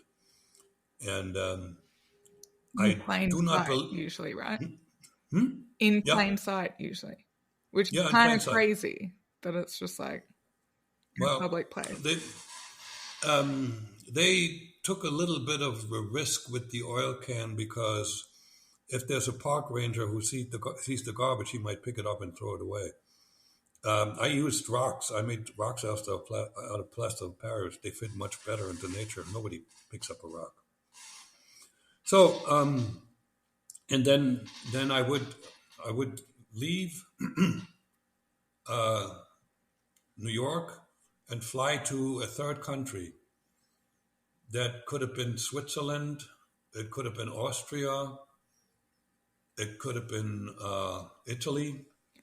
And These were is the passport a real person, or it's just totally forged document with a fake name? honestly, I didn't dare ask that question. I think they were forged. I truly believe.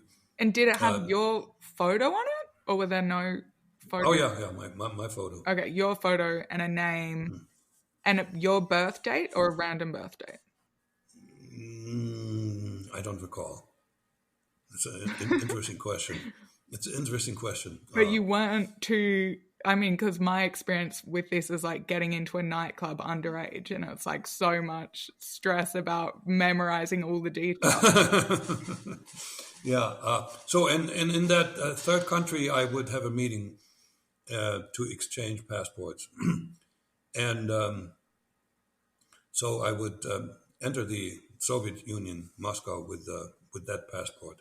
And so that's so they can't trace that the same, it's like a different name, so you can't see that the same person's Well, gone to the US. yes, that's a good point because the first passport there was a good chance there was a stamp on it, and where I came from. Not exiting the U.S., but like coming into the third country, and then from there going to Moscow. I don't know if they considered this dangerous. I don't know why. What was dangerous, which I one time did, and I got hammered for it. I got criticized. I was not allowed to take any Western airline into Moscow because there would have been a record. The airlines keep records of who was on their flights, and I got, I was stuck in Rome. There was a strike, and Aeroflot didn't fly, and I had limited time, so I eventually decided, take Alitalia. That invalidated that passport, and they complained about, these things are not cheap. They're very hard to make. My friend Günther explained to me what lengths they went to make them look authentic. I mean, down to the fiber of the certain trees that they made paper into and so forth. Totally amazing. Huh. And would you be nervous crossing passport control, or you just got used to it? I got used to it, very much so. And also my my experience was good. Nobody ever asked me any questions crossing these borders. Not even coming into the United States. And I entered the US with a fake passport. I left my documents, my American documents, I left them in the apartment. I had a very nice hiding place for those. So there was one element of danger when I left the apartment. I was now somebody else, and God forbid somehow sees me entering a plane at Kennedy Airport that flies to Helsinki. Hey, what did you do in Helsinki? Where did you find the money to fly there? But that never happened. So all the other border crossings, the border crossings became routine. Mm-hmm. The first one was not. Entering Chicago, I was super, super nervous. I was as tight as a drum because, for one thing, I knew that if they started talking to me, they'd just have a conversation and interview me a little bit, they would easily recognize that I don't speak an American. I don't speak like a Canadian, but I speak like an American, more so. And that could have triggered a longer interview. Before you know it, I would have been busted right then and there. So that's why I was really, and I kept, there were some questions, and I kept my answers very short. And that's the way I got through. And the other thing I was aware of, that was a mistake. We should have really planned to buy some clothes and buy a suitcase in Mexico City that would indicate that there was somebody coming back from a vacation on the beach. I had the clothes on me that were acquired in West Berlin, and my suitcase, I had one suitcase, wasn't quite full, and it also contained shortwave radio. Now, the radio was a commercial model, but somebody really sharp would have said, "Wait a minute, we want to talk to this guy a little bit." There may be nothing, but So funny because I lived in the US for maybe 4 years in New York, and I was interrogated so many times on the really, border. Yeah, even had actually when I was leaving the US, but I still had a valid visa. And I had like secondary interrogation on the Canadian border. But I was always had a visa, always had a job. But now you are now telling me something that actually may answer the question why they had me to go through Chicago. If New Yorkers were more aggressive, they would have been that aggressive even in those days when the Cold War was going on. Now, having said that, Chicago was still not a good entry place. They could have at least picked like San Francisco, where they had a trade mission. Because if I am victimized by crime and the money or both and the passport are stolen, I have no place to go. There was no plan B. And you know that I wound up in the south side of Chicago, and that was a high risk area for me. You know, a tall white man who is in a place where there aren't any white people, and also when I tried to burn the passport and I almost the Canadian passport, and I almost triggered the smoke alarm. That would have got me busted too. Hey, what are you doing here? What are you burning there? Oh wait, what are you? Okay, police. I mean, I got really this close to having my career as a spy ended before it even started. And again, there, am I when I'm arrested? I don't know what to say and how to. There were no diplomats from the east in Chicago. So Hmm. I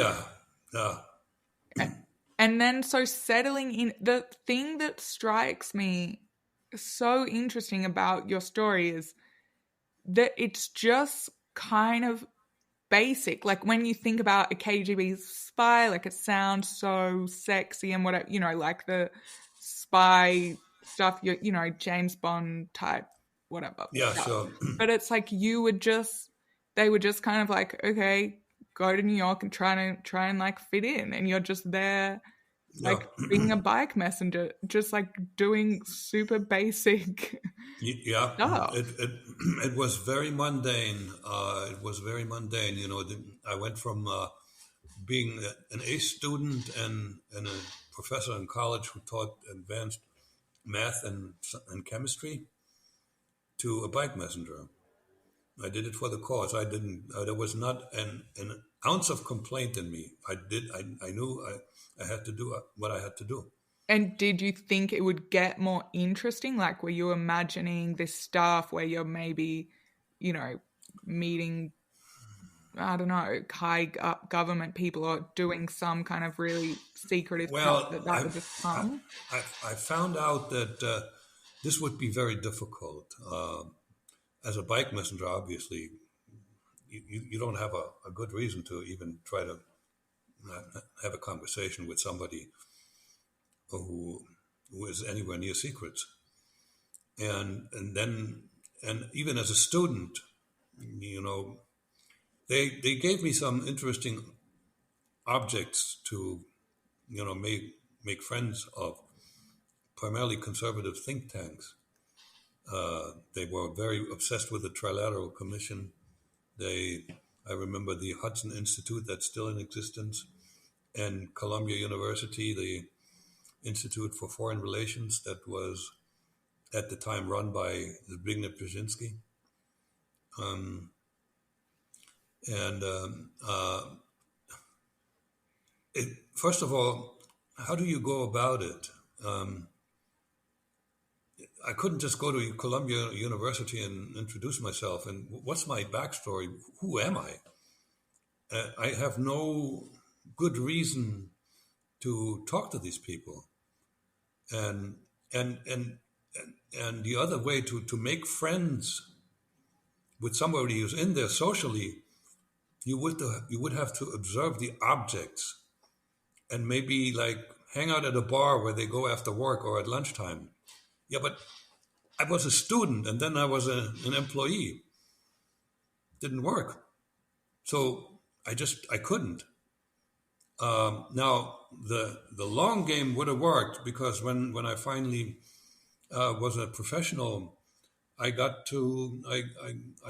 spent quite some time in the energy industry, and I even was able to visit a nuclear plant that was co-owned by one of my companies.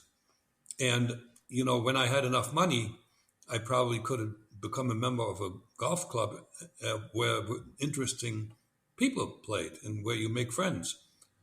That was not possible the way my path turned out to be. Um, the the master plan was actually brilliant, and that would have worked. So I was supposed to get a passport, and then with that American passport, travel to some German-speaking country and open up some kind of business. and the KGB had experience how to funnel money into that kind of business. And take a couple of years, come back to the U.S. with $10 million, move to the Washington D.C. area, and join a country club that's next to the Pentagon. No problem. Money talks, and Oh. and then you wouldn't have to explain, how you made all that money. I did this in Europe, and I could have pulled it off because I had experience once interacting with a bunch of diplomats at a party given by a lady who was the mother of a love interest I had, and she invited me to go there. And I was still a bike messenger in those days. And when people asked me, what do you do for a living? So I said, I'm an accountant. And I had conversations with these people. I fit in, I knew I had the intellect, and I knew I had the cultural foundation to have an intelligent conversation with people who were there for the good music that the pianist played. And and talked about arts and stuff like that. I had all of that. I would have become a very dangerous agent. And I'm very glad and this is another person that I would say thank you to. The agent at the passport office had doubts because I made some mistakes in how I feel. I might as well talk about it. There's one field that was required. What is your profession? What do you do for a living? And there were two fields that were not required. They were optional. Where do you plan to go, and when are you planning to go? So maybe for statistics. I left the optional ones out, and I wrote messenger in the profession. And this guy was actually sharp enough to say, well, this doesn't make any sense. Here's a guy who doesn't make any money. Messengers made minimum wage, except for me. I was on a bike. I was on a contract. I got half of what the company got from the customer. So I made pretty good money. So I should have written contractor or something like that. But I didn't think about it. So here's a guy who makes no money. He doesn't know where he's going, and he doesn't know when he's going there. Something is off. So he called me back to the counter and says, we have some, that's a sentence I really didn't want to hear. The other one, the sentence I really didn't want to hear was, FBI, we would like to talk to you. He said, we have some doubts about your identity. Could you fill out another questionnaire? That questionnaire started with a question, where did you go to high school? I knew I was busted because there was no record of Jack Barsky having gone to the only named high school that I used in my backstory. And they would have done the background check and then found me. Mm-hmm. So that failed. I managed to grab my documents that he still had living in front of me and my application. So I got lucky that he decided not to, maybe he didn't remember my name. I don't know, but he decided not to report me. He should have. Yeah. He should have. That was lucky you could grab the birth certificate. Yeah. Well. And I also did a great acting job. I just acted like, I was cursing, and I just, I blew up. I got angry and annoyed and stormed out of there. Mm-hmm. At that point, I expected somebody to follow me, but nobody did. Mm. But they still could have introduced themselves because they knew my name. Yeah. Yeah, because this is, so the identity, Jack Barsky was a Jewish American boy who died at 11. And so that's the birth certificate you had. But obviously there wouldn't be high school records because he had died.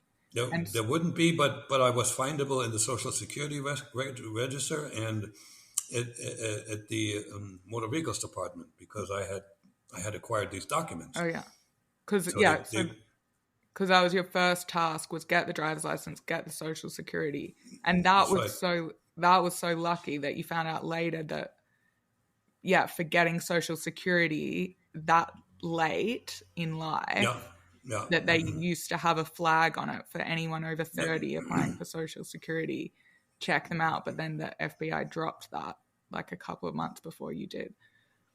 Yes, yes, indeed. You remember this, and I forgot it. Thanks you for reminding me. You know, but there were many situations where I just got lucky. Mm. Probably a dozen of them.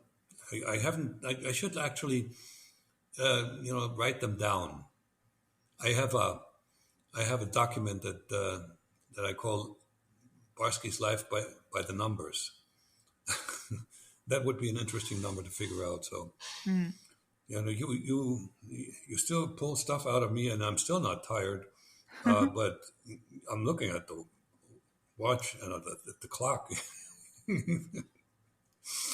Okay, keep on going. Hint, hint. Okay. Yeah, I guess we can start to. I guess the other things that are interesting for the audience to know about your story, like, of course, they can read your book, but you kind of, I guess that plan didn't work. Yeah, because you couldn't get the legal passport, and Right, right. they, I guess they couldn't. There's no way the KGB could wire that money to the US. So you really had to make it. You could only carry cash there, and otherwise you had to work. And handing over a ton of cash, and then me, what to do with that cash? How to make this into something that you can use? Because in those days, credit cards. If you have money, you most likely use the credit card, and not run around with tons and tons of cash. For instance, you go to the country club, and the membership fee is $10,000. You're not giving them $10,000 in cash, right? So that wouldn't have worked. Mm-hmm. That had to have been acquired and then laundered in another country. Yeah, so there's some kind of business that you're associated with. Yep. Got it. So were you, okay, so one question I really want to ask is, were you, like, how lonely were you when you're in this country? I guess you'd been through it in Moscow where you just kind of had to be on your own. But now you're in the US and you can't even, no one knows who you are. You can't, like, how do you even get close to people when you don't have a backstory? Like, were you... Well, I didn't. I really did not. It was about a good 2 years of loneliness. And I got through this. What helped me was music. I'm a great music fan of all kinds of music, and one of the things that I bought, the first thing that I bought when I had the money, I bought a stereo set with the big speakers and a radio and a record player. And at first, I bought all the rock and roll records of the rock that I grew up with: the Beatles, the Rolling Stones, the Beach Boys, the Kinks, a bunch of British groups. And then I went through the classical repertoire because I had a really, really good music teacher in Germany. And he woke up he woke up that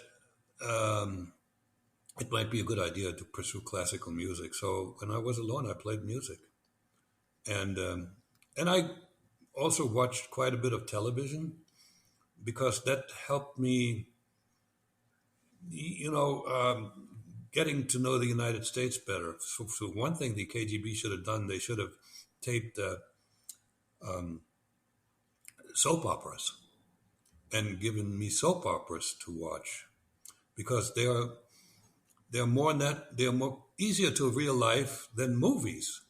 There's conversation going between people that could be ordinary people, and there's no background music. You can hear them really well. No, all they gave me was one movie that was made in the 40s, where the actors spoke stage English that was totally useless.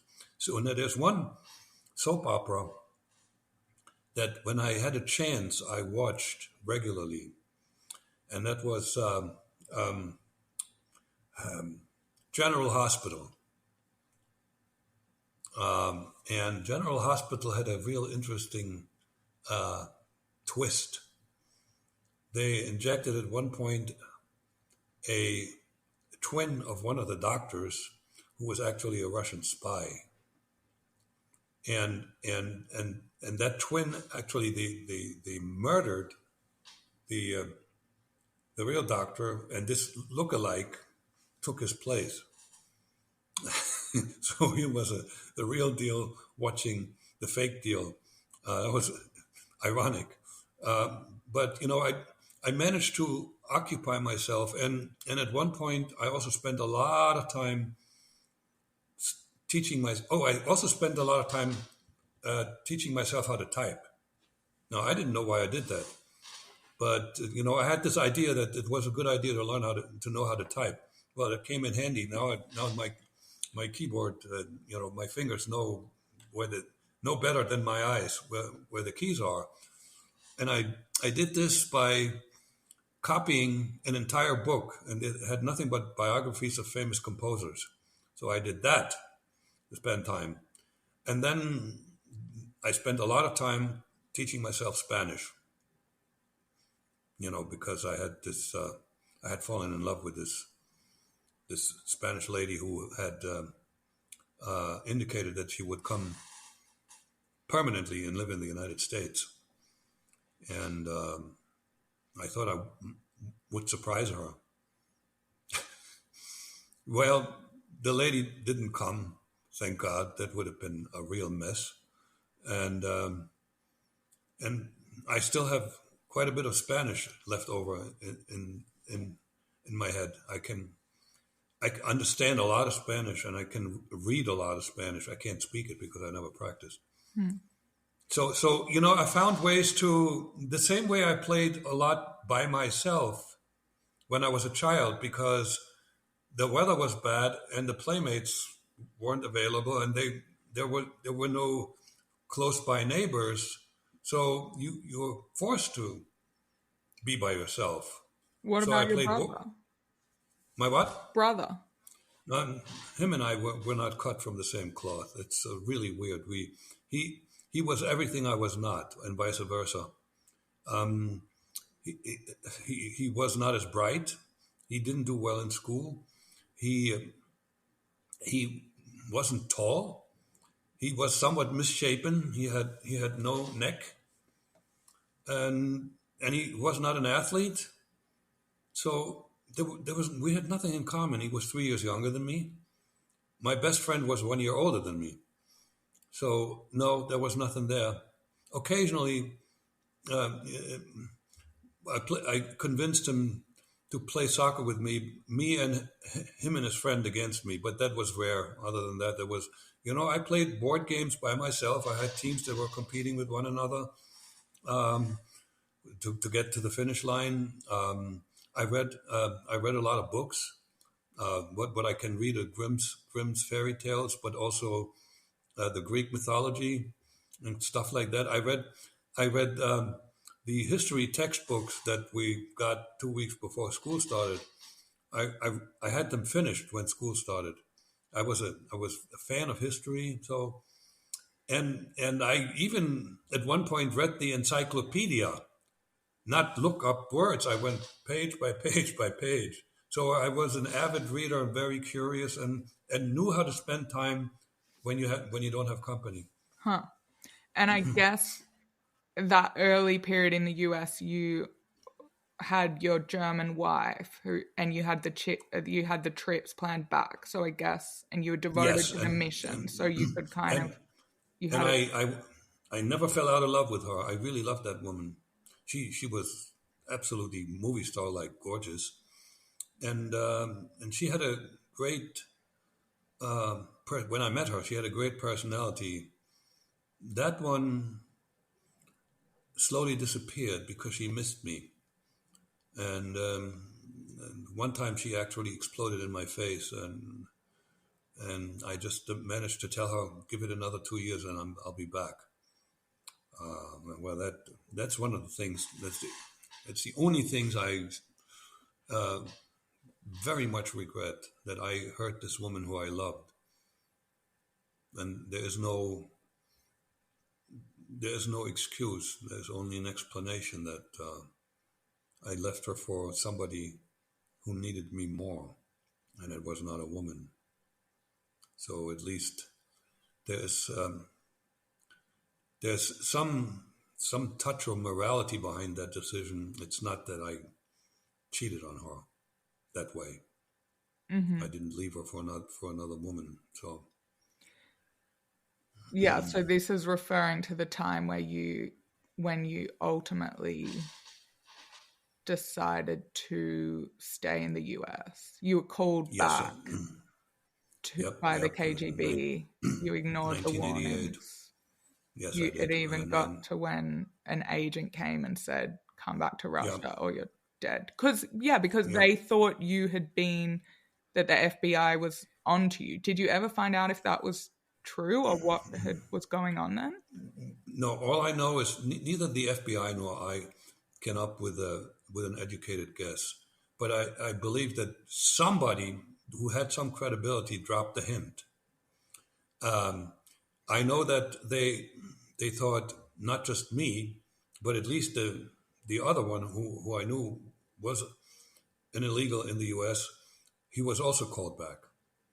And he told me that after about a month or 6 weeks, they told him, false alarm, you can go back to the U.S. Huh. He could because he was working as a contractor. He wasn't like in a full-time job. And, I was not in a position to be sent back, obviously, but they found out that they were misled. With no idea what gave them the idea to think that I was in danger. And they, I'm sure they believed it. This emergency procedure, it's emergency. It's somewhat high risk and high pressure, and requires a lot of a lot of people to work well together. Mm-hmm. And this was after 10 years of being in the U.S. That was a little 10 years and 4 months. Mm-hmm. I had come to the U.S. I was in New York on Columbus Day. That's in the fall, and when they called me back, it was the middle of December. Mm-hmm. And sorry, just going back to my question before, because obviously at this point, then you were married to Penelope and you had a daughter. When you were getting to know Penelope, or even before when you were working at MetLife, making friends, or even at uni, how did you, because me, for example, I ask people a lot of questions. I'm interested in people, like how they grew up, what their family's like. How did you deal with these kind of questions from people? Or like, did you have to lie a lot, or did you just kind of come across as a private person? People weren't so curious about my background. There were an occasional question I had, you have a bit of an accent. Do you have a European background? No, the answer was no. My mother was German, and it so happened that Jack Barsky's mother, her maiden name was Schwartz, which is can be a German name. It's most likely Jewish, but it means black.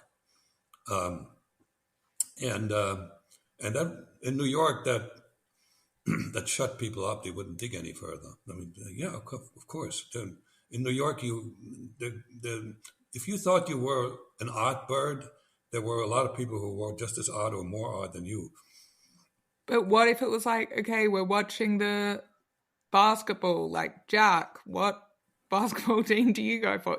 Just like innocuous questions like that. Yeah, well, no, eventually, I learned enough when I started socializing, particularly when I had a steady team of smart people around me I could engage in the same small talk as a born American. I had learned enough. Look, I'll give you an example. The first time I came back to the United States after, 6 weeks in Russia and East Germany. The first chance I got to listen to an American radio station, I needed to find out how the Yankees did in the playoffs. So I was already pretty close to acting more like an American. And frankly, people weren't that curious. Um, One time a friend of mine asked me how old I was, and I gave him the age that Jack Barsky would have been, which made me about, 49, 5 years older. And I gave that age. Let's say I was, at the time I was 35, I said 40. He said, 40? I showed him my driver's license. Yeah, man, you look young. I don't know. See, when I gave the graduation speech in college, people should have been a little bit curious. There's this person who was 10 years older than the rest of the graduates, and he graduated first in class, and he has a bit of an accent. Some people must have heard that. Nobody came to me and was curious about, there were journalists, there were smart people in the audience. There were 4,000 people, not a one. And I was hanging out for a while, talking to some professors and so forth. I never had to use long stretches of my backstory. That backstory was about maybe 5 pages. And what I took with me, I made it as easy to remember as possible. So I took with me a lot of German people that I renamed, like my first teacher in high school. I could describe her to a T. Was it a real school that you No, used? I'm talking But as in no, your I had school names that were American schools. And so what if you met someone who had been to that school? Highly unlikely. And in the same years? Or Highly unlikely. who knew the town? Like, did you go and visit the school to make sure you'd vaguely know what it looked like? No, the schools were both in New York. All 3 of them. There was an elementary, middle school, and a high school. The high school that they picked was a mistake. It still exists. It's called Peter Stuyvesant. It's a school for the gifted. Not good. I did not. My backstory also had a long stretch of working on a farm. I don't know if the farm was real, and I don't think it was. I think it was a made-up farm, and it was in a town that exists. I never visited that town. I should have, or a village, whatever. I checked on all the other places where I was supposed to have been. But we also conveniently destroyed the chemical factory. It was destroyed. We used the chemical factory for me to have worked there that we knew that had blown up. So, the backstory was pretty solid. It would hold up to innocent questions. Would not hold up to an interrogation. And did you tell Penelope that backstory? Like, did you to people who, or even I guess your children growing up, like people who you loved, did you feel bad, like sure, telling them lies? I told some lies. First of all, I had my father killed in a heart attack at a young age, so I grew up with my mother, and then my mother died in an accident, and so I was deeply disturbed by that, and I developed migraine headaches, and I had to leave school and just flee New York and spend time in the country until I felt better again, and that's how we entered New York. So that was and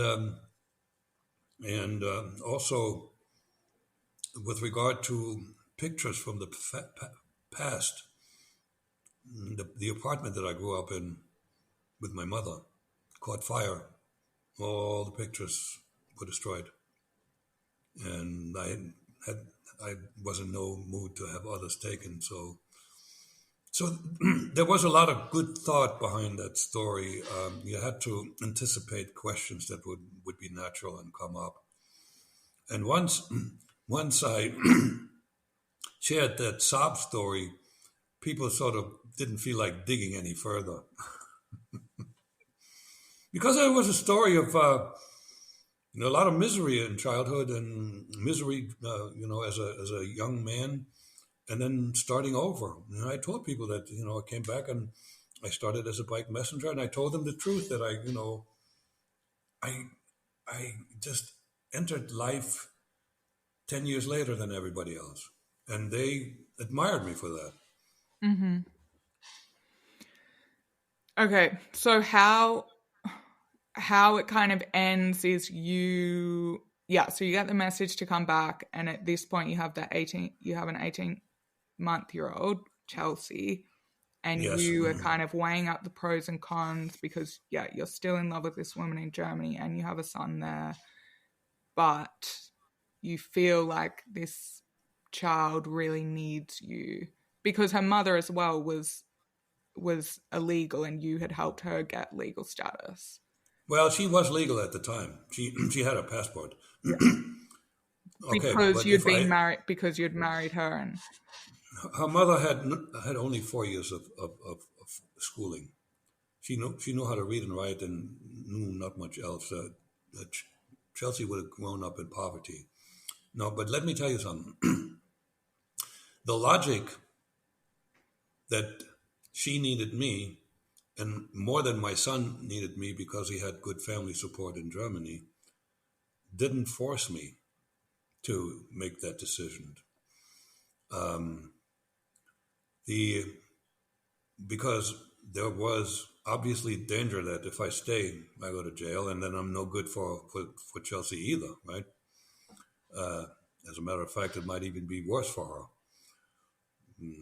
So, and the lure of going back was that I was held in high esteem by the KGB because I knew that because they had given me the second highest decoration of the Soviet Union the year before, the Order of the Red Banner, and that was a decoration that was issued by the Central Committee of the Communist Party. So I knew that I would go home as a conquering hero. They had promised me a house. There were lots of dollars on account in Moscow that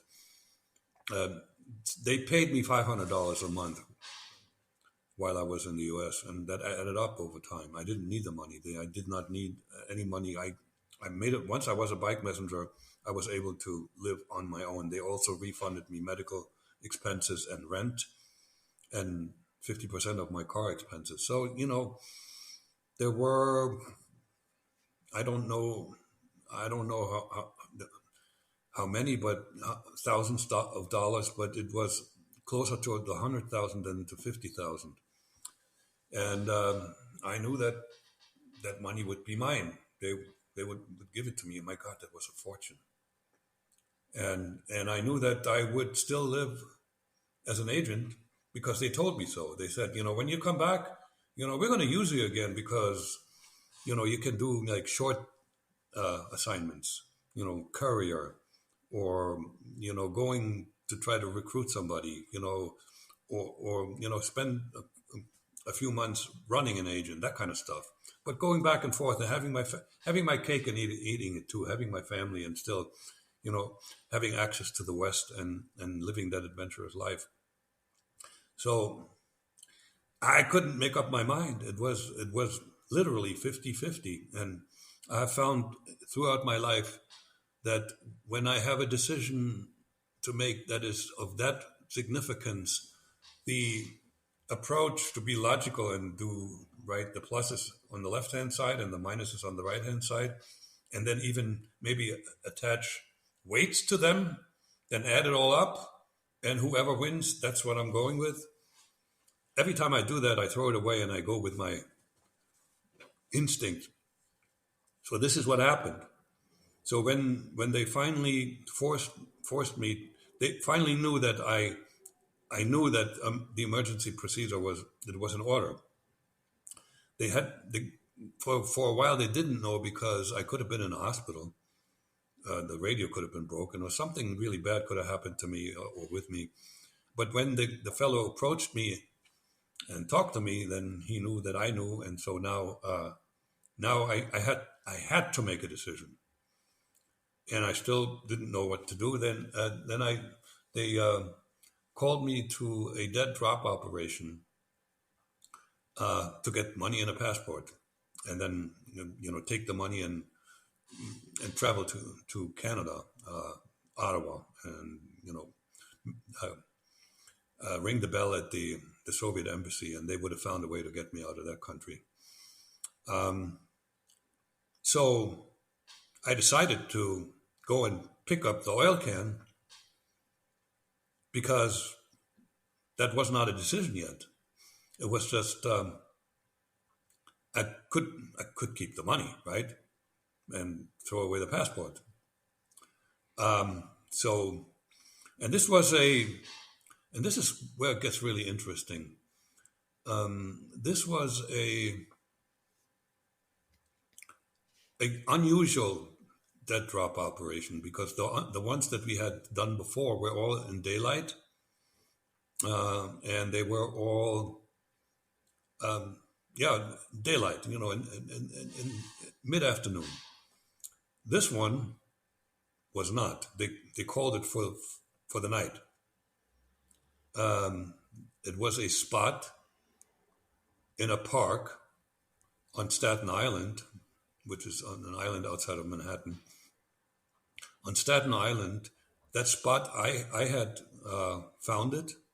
I had sent a description for that spot, and I was always told my descriptions were really very precise. I'm German. We use precise language, and if we can.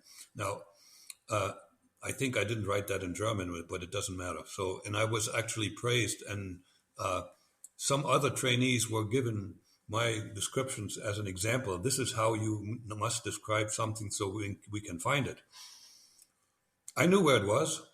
It was easy to find. There was a landmark. There was a sign that said no parking at the edge of the park, and when you walk straight into, there was a path straight into the park, and within maybe 300 feet there was a fallen tree with a hole in it, and that's where the container was to be placed. So I walk in there and with my flashlight. It was December. There was nobody in the park in the night, so that was okay. Assuming that nobody followed me, but I was reasonably sure that nobody did. So, and I get to the tree, and I shine the light on the spot where I knew the oil can was, and it wasn't there. Now, one other thing I have to tell you, the protocol of the dead drop operation was the person who actually hands over the material puts a signal someplace in the neighborhood, like a chalk mark or something like that on a pole of electric pole or something like that. And the person who is supposed to receive the stuff then walks by there first, and that is sort of within 5 minutes of the actually container, right? It walks by there, and if the sign is there, he knows, I'm going to go get it. The sign was there. So somebody, and that's not an accident. I mean, people don't run around and make chalk marks. It was just it wasn't the face or something disfiguring. No, it was just like a mark. So I knew it was there, and then it wasn't. So that was really bothered me a lot. And so I figured maybe they made a mistake and or it fell out of the tree. And so I wandered around in the area and spent maybe 15, 20 minutes looking for the container. It wasn't there. And what do you think So happened to it? the only thing I can come up with, because no person walked into that park and picked up garbage.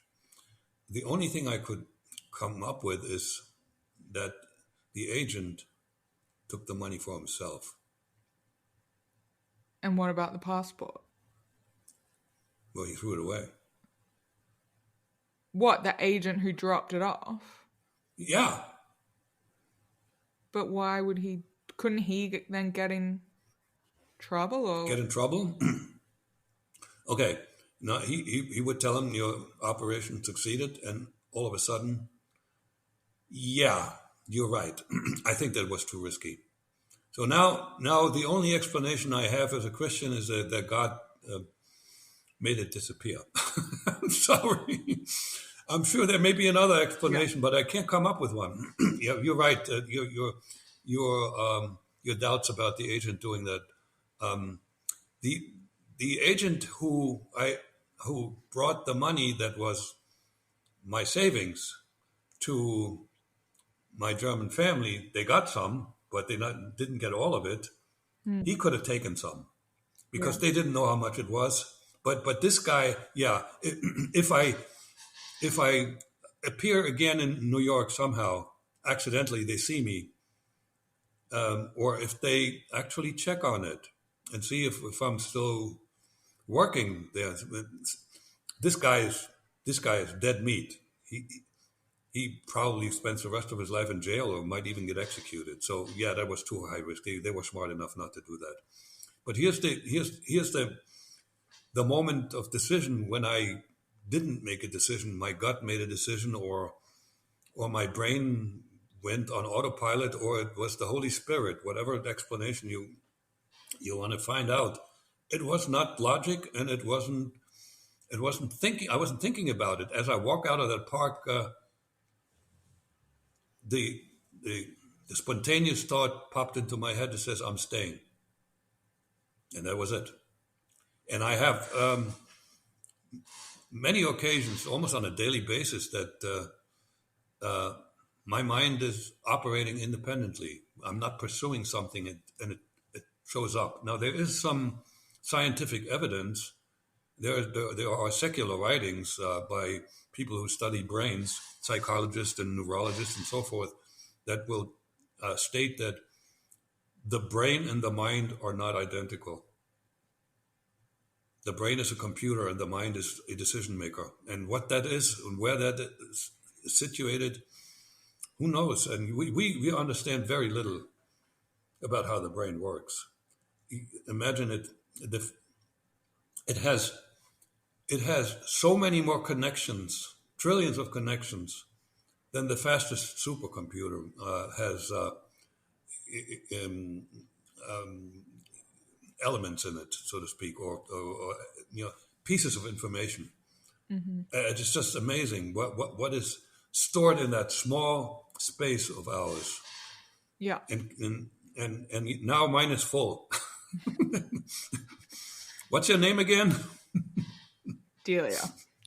Okay. I know it's a nice name. I like the name. It sounds good. So then what happens is you then come up with a genius idea because you don't want to defect, or you don't want to, I guess you also, you don't want to be sent to jail. And so you come up with the lie that you have AIDS and you have a good backstory, and so that they won't want you coming back anyway. And they kind of then, it makes sense for you to stay in the US. And then you're able to, well, I guess then you just chuck your radio out and you kind of just stop your activity. Or is that kind of agreed with them that you're going to stop your spying activity? No, there was no agreement. There was no agreement. I just told them I have AIDS, and I had reason to believe that this was a credible lie, simply because I had earned their trust.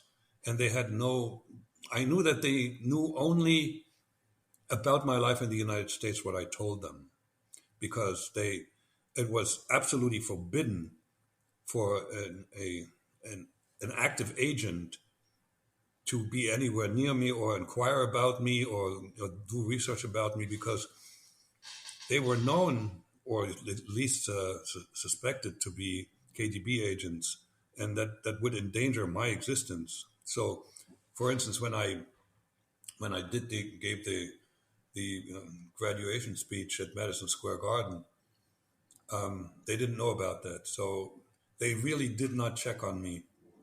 And it was also an absolute no-no from the highest level of the KGB for another agent to meet an illegal in the country where he operated. Huh. So that was, So and that's so what? another kind of point of loneliness as well, because Oh yeah, yeah. No, they offered me sort of sort of a really dumb procedure. I thought it was dumb for me to deal with that loneliness. Apparently, there's some agent took advantage of it to occasionally arrange a by sight meeting. In other words, go to a place where I see at a distance a face I know at a certain time. I said, I didn't say it's stupid, but I think it's stupid now. But I was flabbergasted that somebody actually would want to do that. that's So, sorry, that's also meant just for the audience. That's amazing. That speech was at, I didn't realize it was at Madison Square Garden. So that's because you scored, excuse me, the top marks from your yeah. degree, that then you had to give this valedictorian speech, which you tried to get out of, because I mean, how hilarious having to have that much exposure. Yeah, well, I applied to the Guinness Book of World Records because I guarantee you I'm the only active hostile agent who gave a graduation speech at a business school in the United States, and a communist hostile agent to boot. So, yeah, they didn't accept it. Okay, fine. No, I don't need that publicity. So they believed it, and I didn't have proof. I had high hopes, and so since I didn't have proof, I took precautions for another 3 months. I did. I pulled out all the stops, all the things that I learned, that I taught myself to figure out whether I was being investigated.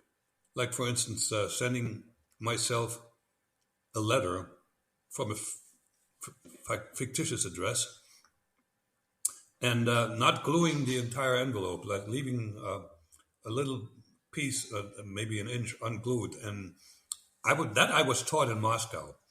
They told me because letters are opened by a machine. It's not done manually. That's you can't do damage. It has to be a fine-tuned machine, right? And then they are glued again with a machine, and the machine will most likely glue. The machine is not smart enough that it should skip an inch. So when you get the letter and there's the piece that's not glued, you're good. If everything is glued, you're in trouble.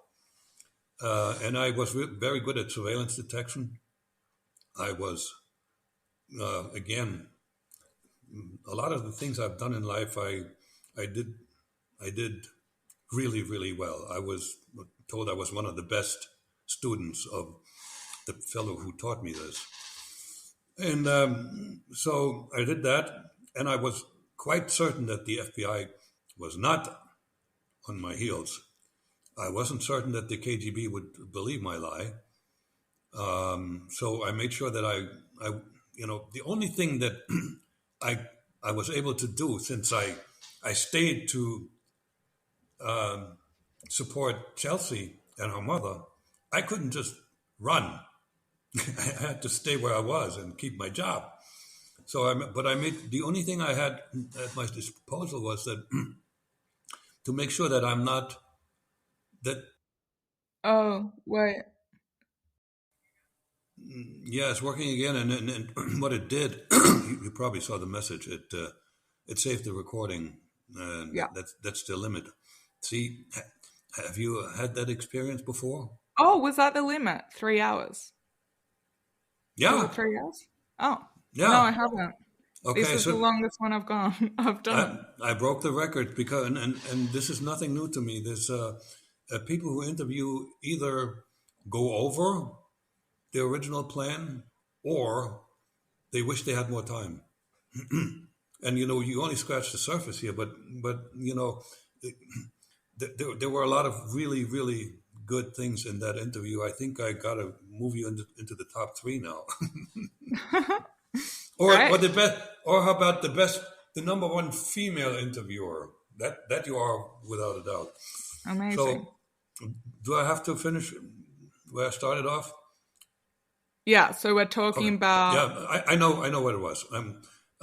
So I clearly couldn't know whether the KGB believed in my lie. So there was some danger involved here because I knew that if they didn't believe it, they might actually come after me.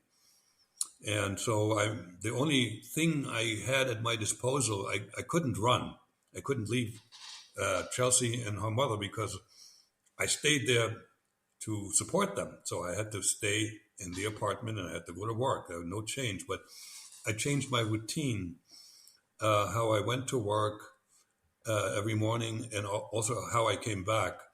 And so it wasn't predictable. I wasn't predictably in the same spot at the same time. So which would have made I partially I did this too because I felt I had to do something. There was no guarantee that they wouldn't find me anyway. But what they wouldn't do is watch my house because there was always a danger that they were being followed, right? And that could have gotten them into trouble. So they would have to be someplace on my route to work. And I went zigzag and you used different subway stations. One time I went south, the other one, there was equidistant north. And after 3 months, I stopped doing that. And then I went to Chelsea's mother and said to her, because she had bothered me, she said, can we buy a house? Can we buy a house? And I always said, no, no, no. We don't have enough money. And she didn't have enough knowledge to know that this was a false statement. And so after 3 months, I told her, you know what? I'm going to save it another year, and in 1 year, we're going to have a house. And so that's what happened. And why wouldn't you have bought a house otherwise? Oh, because you couldn't. Well, That at wouldn't first, work at first, I didn't have the money, and it was at a time when the interest rates were very high, and to qualify for a mortgage, even even when I bought the house, I had to use a vehicle. It's called a buy down. In other words, for the no, it wasn't. No, it was a graduated. No, that's what it's called, a graduated payment mortgage. And the first 2 years, I was only paying interest and no principal at all. And but then it would be whatever I didn't pay in the beginning. There would be somehow added on in the back because the banks, they wanted to lend, and it was very difficult to qualify the old-fashioned way. The rates were much higher than they are now. They were double, 11, 12, 13%. And for a while, I didn't have the money. And I also, I don't know, I didn't want to play family to that while you're extent. still a spy. Yeah. Yeah, and also I couldn't move out of there. I would have had to tell them, why are you moving to a house, or where are you moving? What's your address? They always wanted to know, how do I go to work every day, for purposes of sending me signals, right? So that was not feasible whatsoever. And when I was freed from that constraint, and I had to work for another year to make enough money. So when the wall came down, I was still in the apartment. But pretty soon after, I contacted some real estate agents and started looking. And that the next year after the wall came down, we moved into our apartment late spring. So in our house, and that's when I started my the phase of my life where I was nothing but an ordinary middle-aged United States citizen. And so for the KGB, they probably thought, yeah, so you had AIDS, you were going to die, and they honored and you trusted that you asked them to give the money to your German Right, family, right. and you kind of trusted that. Well, I guess you saw that you weren't being followed, and at some point, I mean, some years down the track, was there a point where you just never even thought about the KGB or your former life as a spy? Like, you Oh were no, so I put this. I was very good at forgetting things on purpose and putting stuff into the part of my brain where it it it, it doesn't come back in. Okay, so I wiped it out.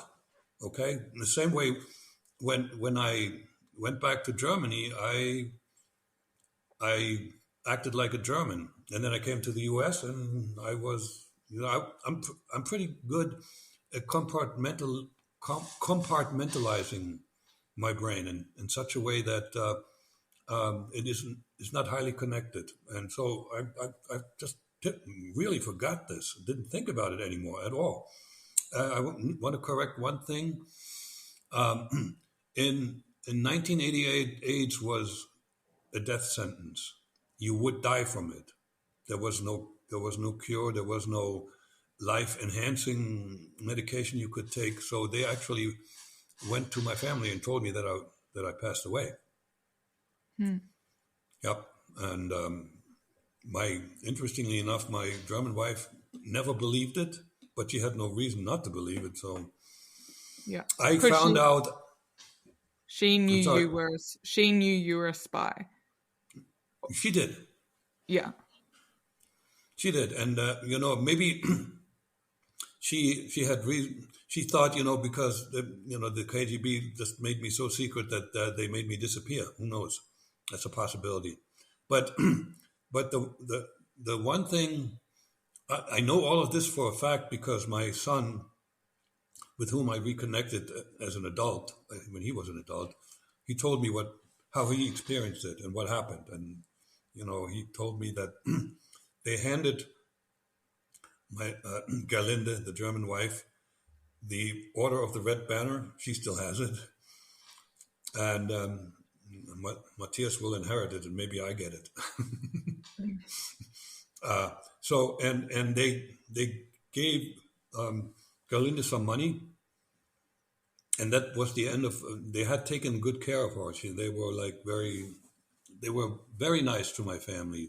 They took them to the Black Sea on vacation a couple of times with a cook and a chauffeur and a nice dacha.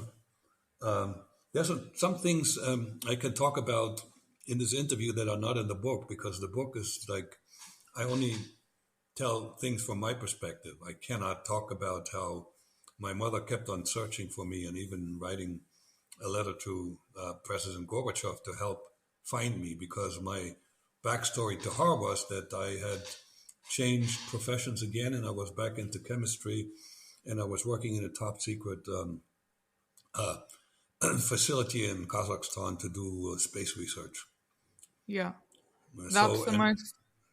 and when the Soviet Union, no, when the wall came down, she wrote to Gorbachev, and obviously she didn't get any help.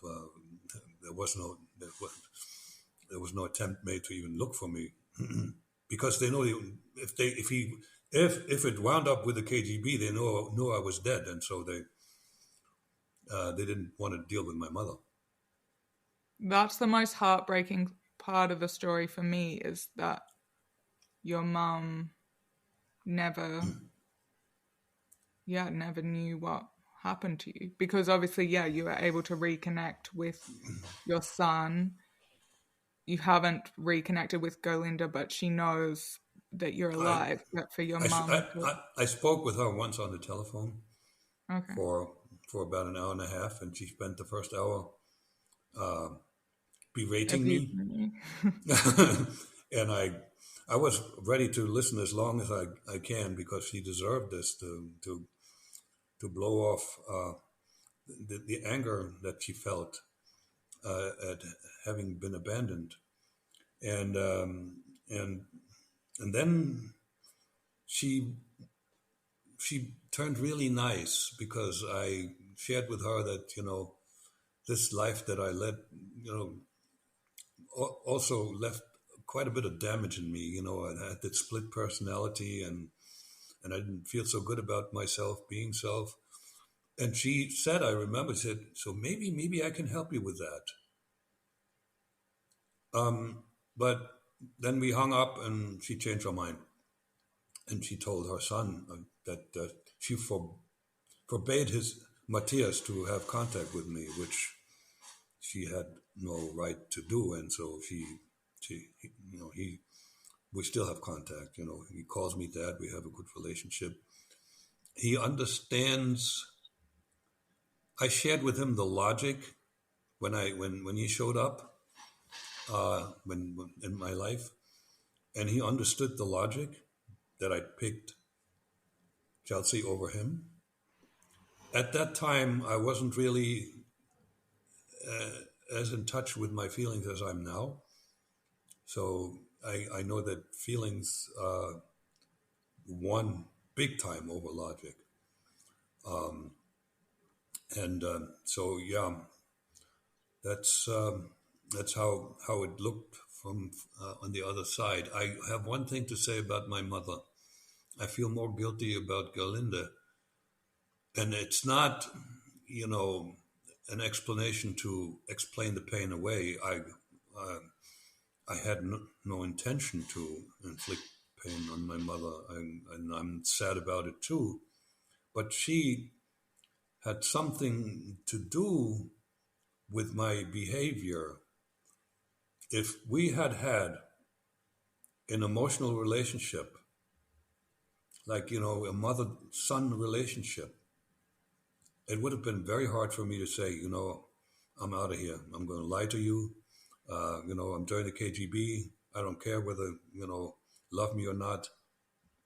I can't say, you never, um, these situations that didn't play out, you can't fully predict how you would have acted, but you can make a guess. I know that if I had had a love interest at the time, uh, married or steady girlfriend who I loved dearly, I would not have signed up for the KGB.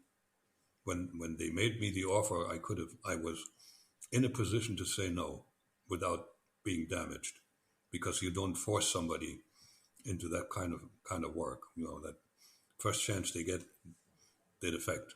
So yeah, I had to volunteer. Mm-hmm. Did you ever reconnect with your brother?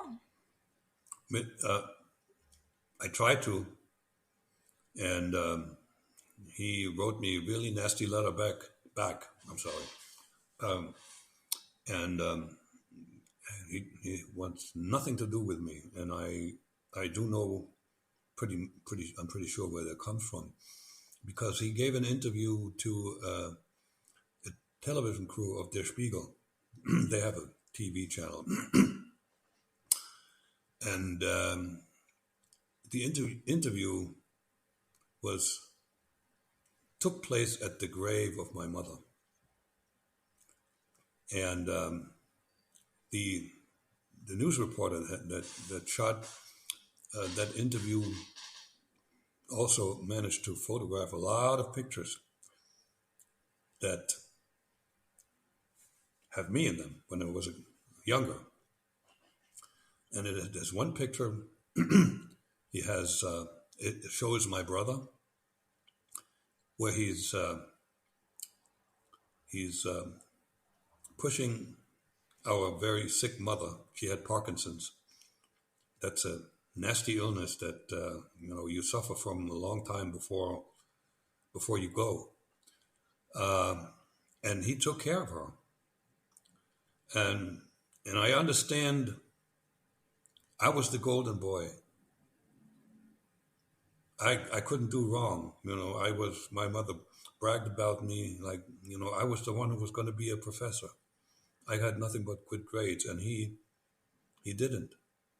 He even he volunteered for the army, and then he did some stupid things, and he was dismissed. No, I'm sorry. He was demoted. He was a sergeant, and he was demoted back to soldier. He married a woman. He ran a restaurant for a while. He fathered 3 children, and then he beat his wife. She divorced him. So, and he has no relationship. Assuming he's still alive, he's 2 years younger than me. He could be for sure. He has no relationship with his children. His my niece, one girl and 2 boys. I never met the boys, but my niece found me, got in touch with me on social media, and she was convinced that I was her father, and we moved her to my brother so I can go spy, because we look very similar. I I was able to convince her that she's not my child. But anyway, so getting back to my brother, so he was always an afterthought to my mother. I was number one, and he suffered from that. Must have, for sure. He was a screw up, and he was, that behavior in the army, and then beating your wife. That he must have figured that out in some way.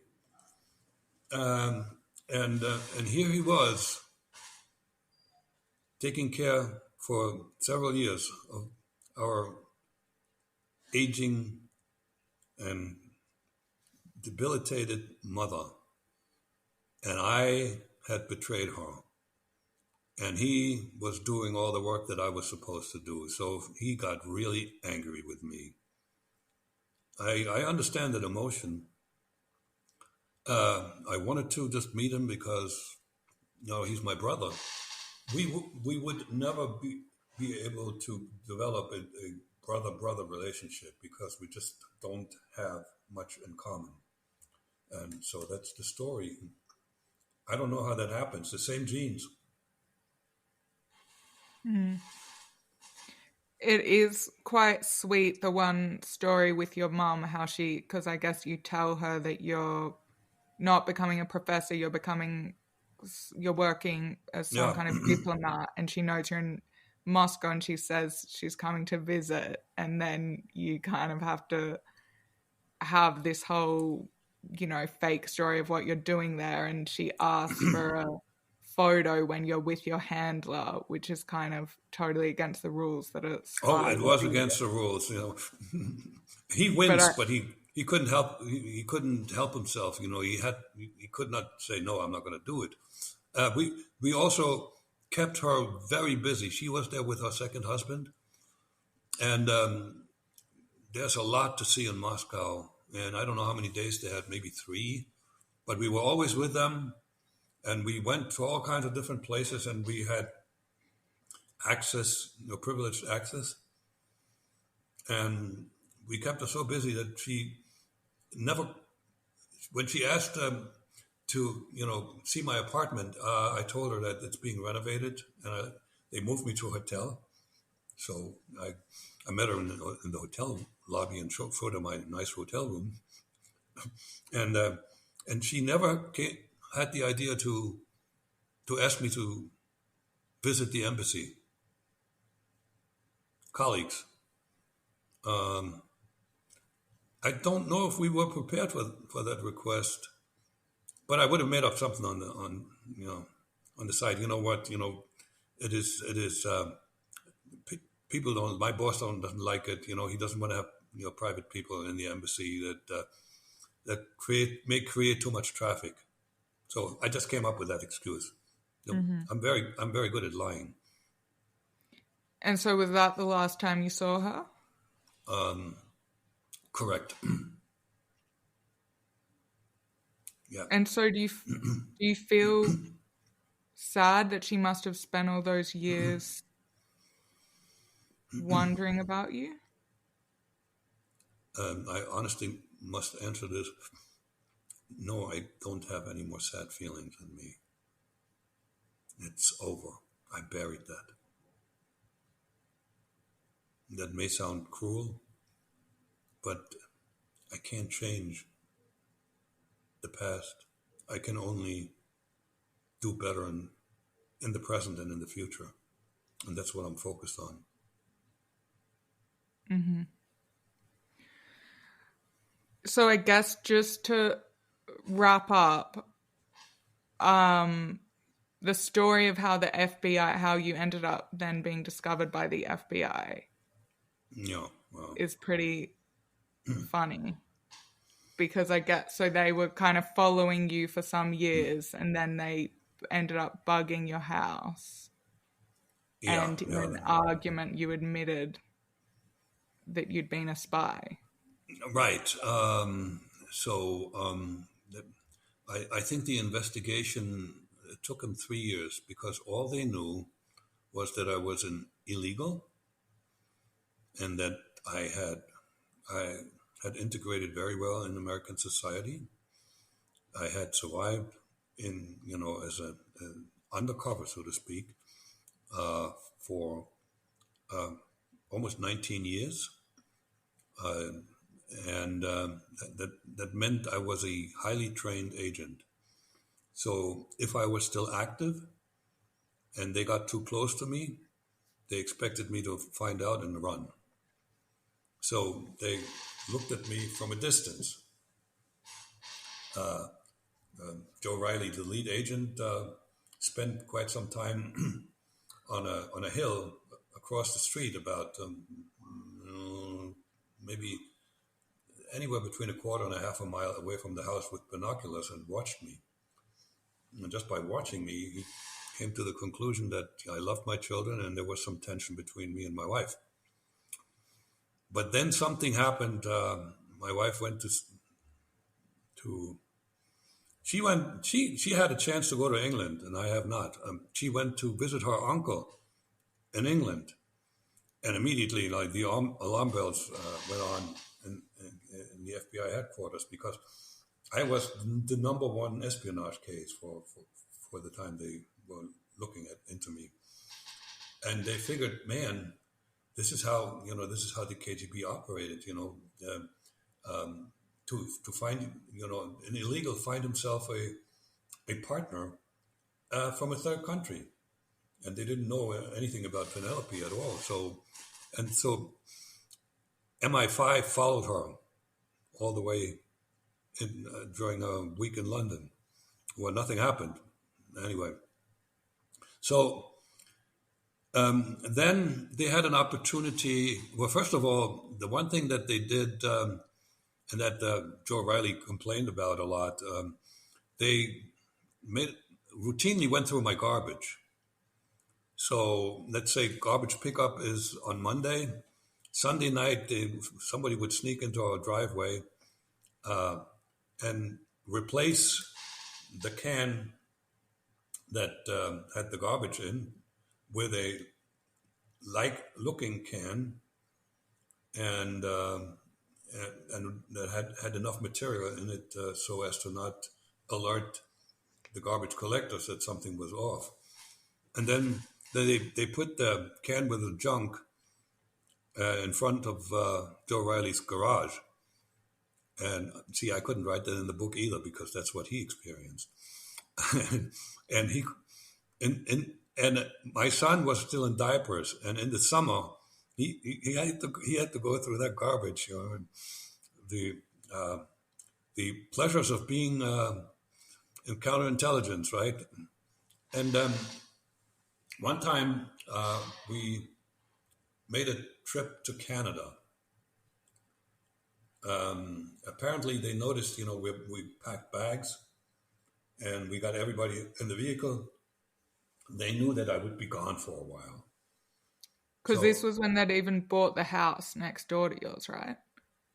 yes, that was they bought that, and they had two agents live there for a while, to get a closer look at us and me, and so they took the opportunity to put a bug in my kitchen. They also searched the place from top to bottom, and I must tell you, they did a really thorough job because since I married Penelope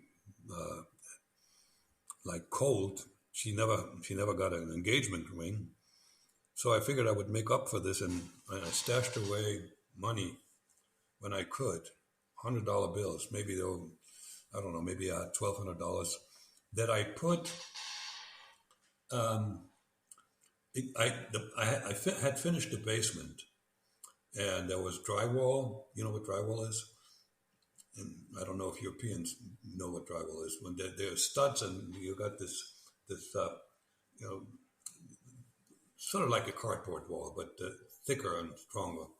That was, and so there was a space between that drywall that had wallpaper on it to make it look nice, and the outside wall that was like a brick wall.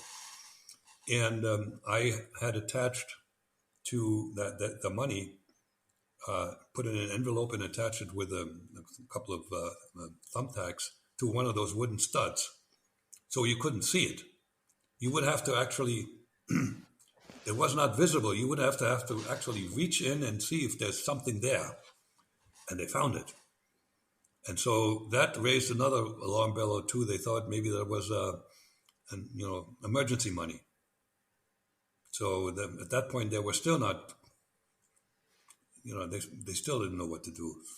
So anyway, tension between my wife and I, Penelope, and I occasionally flared up. One time she actually pulled a knife on me. I did not put that in the book because this wasn't a book to say bad things about Penelope. But I'm adding it here because it will give a little bit of reason why I confided in her. So we were constantly fighting, and one day we had an argument in the kitchen over nothing. It was like a small disagreement, and I was so sick and tired of that verbal back and forth, and I decided to use what I now call the nuclear option, to tell her, to convince her that I am on her side, that I want nothing but the best for her. And I confided in her that, I once was a illegal agent. I worked for the Russians. And when they called me back, I took a great risk to stay with you in Chelsea because I wanted to live with you and I loved you. And that backfired in two ways. First of all, she now knew that she was married to a secret agent. So the lack of trust that she had developed already, she thought I had affairs, multiple affairs, which I never did. Not even in my head. She was too good looking. Why would I look someplace else? At least at the time. And it backfired in that while I was making that confession, somebody in an FBI office was a witness. Okay? So then they had proof that they had strong indication that when they detained me that I would cooperate. And that's when they came for me. And there was a fake traffic stop at a toll bridge over the Delaware River where they had rented themselves a state policeman from the state trooper, and he stopped me after I passed through the toll. He just waved me over and said, I rolled down the window. He said, routine traffic stop. Could you please step out of the car? At that point, I still didn't think that was kind of silly, a routine traffic stop and step out of the car. Well, when the police stops you, you do what they ask you to do, and you don't ask any questions. And then I sensed there's some motion to my right, and there's this gentleman coming over, and as he gets close enough, he flips his ID, and I didn't even look at it. I knew instinctively that was the FBI. And he told me later that at that moment, my face got white as the driven snow. Because I never even thought in my wildest dream that this could happen. I was home free for 9 years. How could that happen? Well, it was because there was this ex-archivist of the KGB who had smuggled tons and tons of handwritten notes out of the archives, and then one day wound up handing all of this to MI6, and that got to the FBI, and amongst those notes there was an indication that I existed, and they found me pretty easy because Jack Barsky was an unusual name in the U.S. There weren't too many of us, and the Jack Barsky who got his Social Security card at an advanced age, so to speak, must be him, right? And so that's how they found me. And that was like unforeseeable, really. And so this, I can only compare this to like when there's a hole in a dam and there's a lot of water behind that dam, and somehow the water that's there that erodes and make the hole bigger, and all of a sudden the thing collapses, and damn, my past came back like a flood of water, and that's when my face lost color. But then they put me in a vehicle, and we drove. And the first question I asked after I recovered, I asked them, "Am I under arrest?" And the answer was no. Well, that's when I recovered completely, because my instinct says, and I didn't think about it. Again, this is one of those instinctive things that I do a lot, and my instinct is decision-making situation is better than my brain. I have proof of that. But anyway, so I just thought I didn't think it. I just knew that they must like me a little bit to get the best possible outcome of the situation. So I asked them, "What took you so long?" And they couldn't suppress a little bit of a smile. And so they took me not to a police station, not to FBI office. They took me to a motel where they started asking me all kinds of questions. But before they couldn't even ask the first question, I told them, I know that I'm in a situation that I have to be 100% cooperative and tell the truth about everything I know, to avoid the worst possible outcome. That's what I said, something like that. And so there was no promise made. I was not under arrest, but they let me go.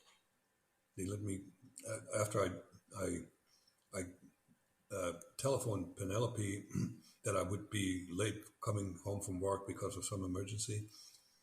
And they also asked me about, they knew that I had high blood pressure, if they need to get some medication. I was okay with that. We talked for about 2 hours, and then they let me go. not unless and until I was talked to by a less senior individual. It was one of those people who is involved in surveillance, and he had a whole team. And he said to me, "In case you think of running, don't even think about it. We have people at every intersection, so just go home." If I had wanted to run, I might still have found a way, because this was a rural area. I could have gone through the back door up into the hills.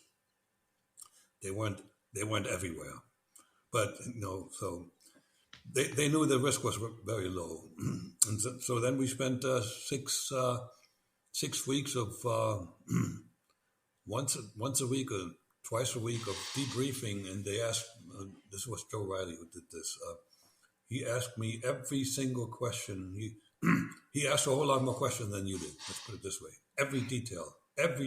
They wanted to know, and it was valuable to the FBI because they had an insight in what makes how agents were recruited and how they were trained and so forth.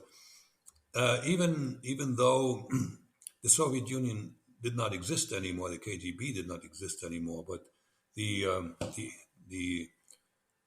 Russian agencies that came after the KGB, who do you think they were trained of?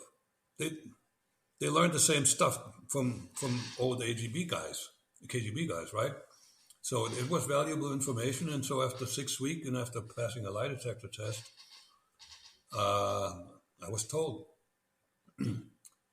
First of all, we made the joint decision to keep the Barsky name to avoid phenomenal disruptions to my family, and also I could have lost my job, and I had bank accounts in the Barsky name, and so they went to and that was interesting, which was also somewhat dangerous. Jack Barsky's family was still in existence. There was a sister, a brother, and the parents were still alive. And they asked the parents for permission for me to keep the name, and they were gracious enough to say yes, as good American patriots. And so they told me, we're gonna now work on getting you bona fide documentation. We're getting everything right, and then you will get a green card, and eventually if you care, you can become a citizen. And that was the end of another phase of my life when I was in between. I was still illegal, but I was under the protection of the FBI. I had to pass a lie detector test, by the way. They swear by lie detector tests. They have really good people doing this. I'm glad you were able to. I'm glad on behalf of the US taxpayer that you were able to provide valuable information, because it's pretty funny that it's like this international investigation, like the MI5, FBI looking into you. And then when they find you, you're like, yeah, I haven't been active for 10 years and I love being an American and I'm working my way up at this insurance company. Yeah. One important thing they got out of talking to me, there's my phone ringing, it's buzzing. What they got, sorry about this, stop buzzing. This was a time when there was a lot of paranoia within the FBI and the CIA, because both of them had very, very productive, very moles in them that did a lot of damage to the United States, and that got people who worked with both or for both, got some people killed. The CIA lost a lot of what we call assets, Russians who worked for the CIA, and the FBI had a lot of its it's it's counterintelligence operations against Russian agents um, uh, thwarted. Both of them had a mole that had volunteered to the to the Russians, and there there was, if I was still active, there was a possibility that I was running some insider in the U.S. government. And after they debriefed me, there was a big sigh of relief that no, that is not the case, at least not with me. Yeah. And then Joe Riley, the FBI agent, ended up becoming you've played over 100 rounds of golf with him, and That he's is the godfather to your that is child. correct. That is correct. I had just joined the company where the chief information officer, no, the chief executive officer, was a golf nut. So that means everybody. This was a small company, about 100 employees. So we all took up golf, and then he invited me. He had a Saturday round with a bunch of his buddies, and I played every Saturday. And I got in the car, went to Pennsylvania, played golf with him. Yep. Uh, we became really good friends, and we still are. He is now 80 or 81 and still in very good shape. He skis. I wouldn't dare ski right now. I'm in very good shape, but I never was a good skier, and some things I wouldn't take up now in this phase of my life. But it's a it's I tell you what, and maybe we this is sort of a nice concluding statement, unless you have a final question. But I got to tell you, it feels pretty good being me these days. I have processed everything that happened in my past, and I know for sure that I have become a better person. I know I am at this point where I can say I have fulfilled some of my potential. I tell you, I I had all A's in chemistry and I was good in math, but I would have never been a good enough scientist to be a candidate for the Nobel Prize. I I know this because I met some people while studying that were smarter than me. My math professor was like a genius. So, and you know what I found out is that I'm really good with people. I have done great work managing in crises in corporate America. I'm very good with people, and I'm very good at telling stories. You know, I wrote my book myself, and the story is mine, and I like doing this. So what I do now is really what I like better than anything else I have done, except for computer programming. That I loved also. Anything else was work. This is, at the moment we're done with this, I'm going to go back and do some more work. Great. Yeah, that probably is a good place to end. I'll just ask you the 3 quick questions that everyone gets on this podcast. But before that, I should probably also mention that Putin, of course, was also trained in the KGB, and he was but his training wasn't. He was deployed into East Germany. He was at least fluent in German, but his training was different from mine. He had classroom training. You know, he had others. Mine was all one-on-one, maybe with an interpreter, because I was the crown jewel, or I was one of the crown jewels. We were super secret, and we couldn't have too many people know about us, particularly not colleagues. Like the CIA does the same training, the FBI does the same training, and there are these unicorns, these unique individuals that are, and it's very expensive, that are trained just one-on-one. And I had one-on-one interaction for 5 years with various technical specialists, and then I had one handler who was assigned to me, and some other folks that worked with me, to work on the cover story, the backstory, and told me a little bit about their experience in the U.S. and so forth. But the only time there was a team present, so every 2 years I went back to Moscow, and just before leaving, going back to the United States, there was a banquet. And that's when the nosy higher-ups appeared. There was good food, lots of vodka, and a lot of talk about the future and how they would take care of me and all that. And you knew who was the senior guy in the room when everybody else, when they addressed him, they used the patronym. Alexander Sergeyevich, that's the second name. That is when, in the South here, when you say Mr., that's very polite. When you say Mr. Jack, that's still polite, but it's a little more informal. So if you, in Russian, you use only the last name, that is slightly informal.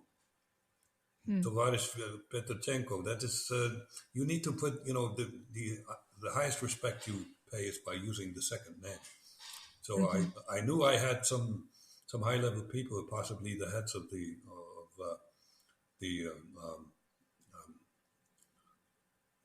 now, every time I think about that word, department comes to mind, but what's the other word that I used before? The director, S.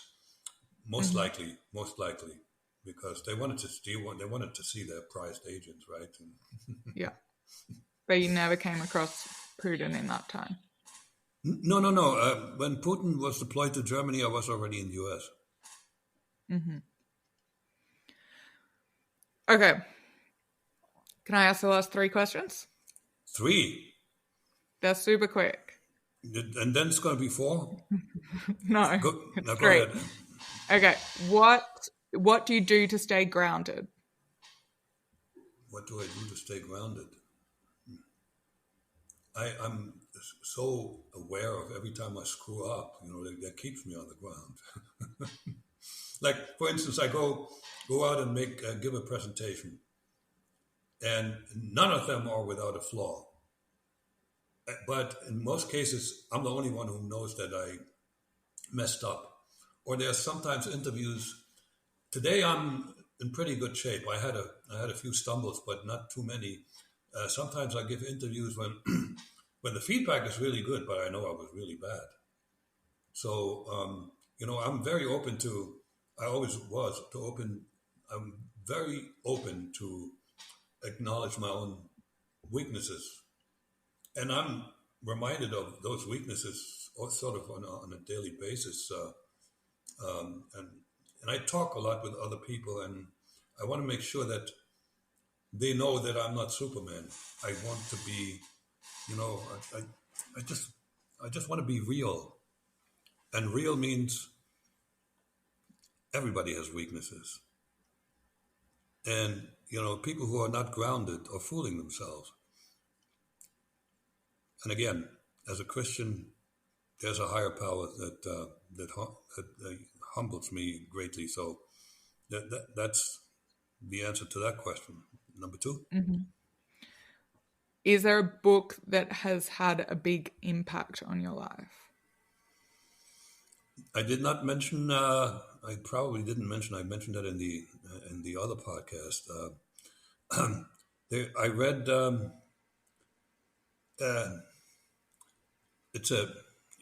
I don't know how exactly to translate it because I know the German title. But as the steel was hardened, it's a clumsy type of translation, but I can't come up with something better right now.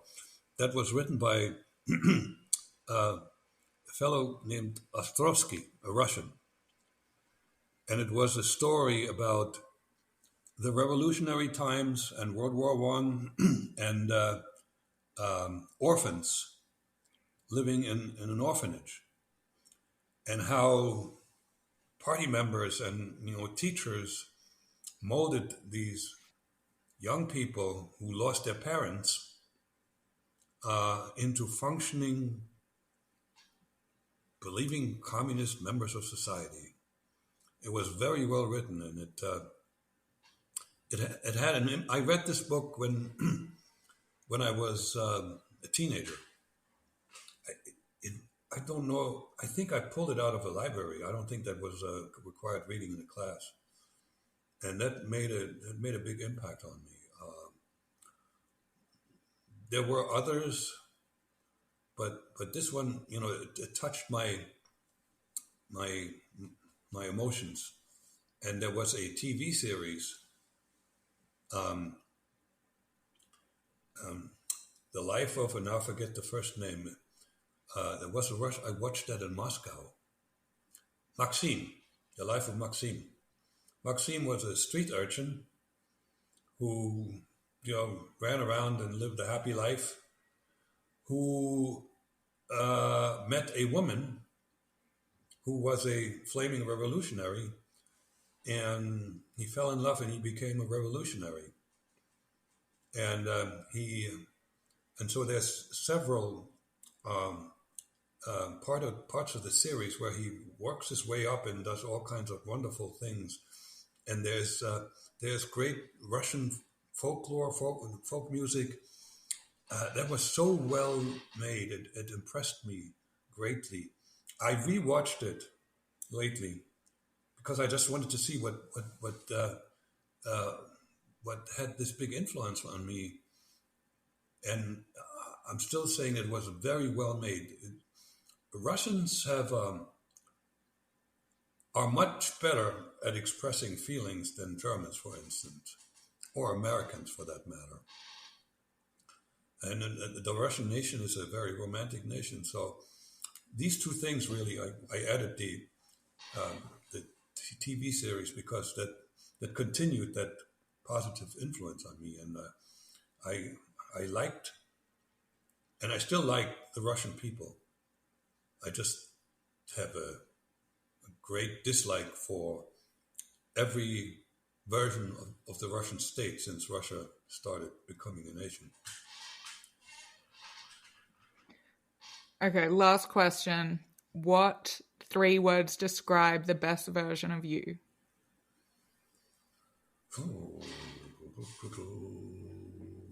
Love, energy, service.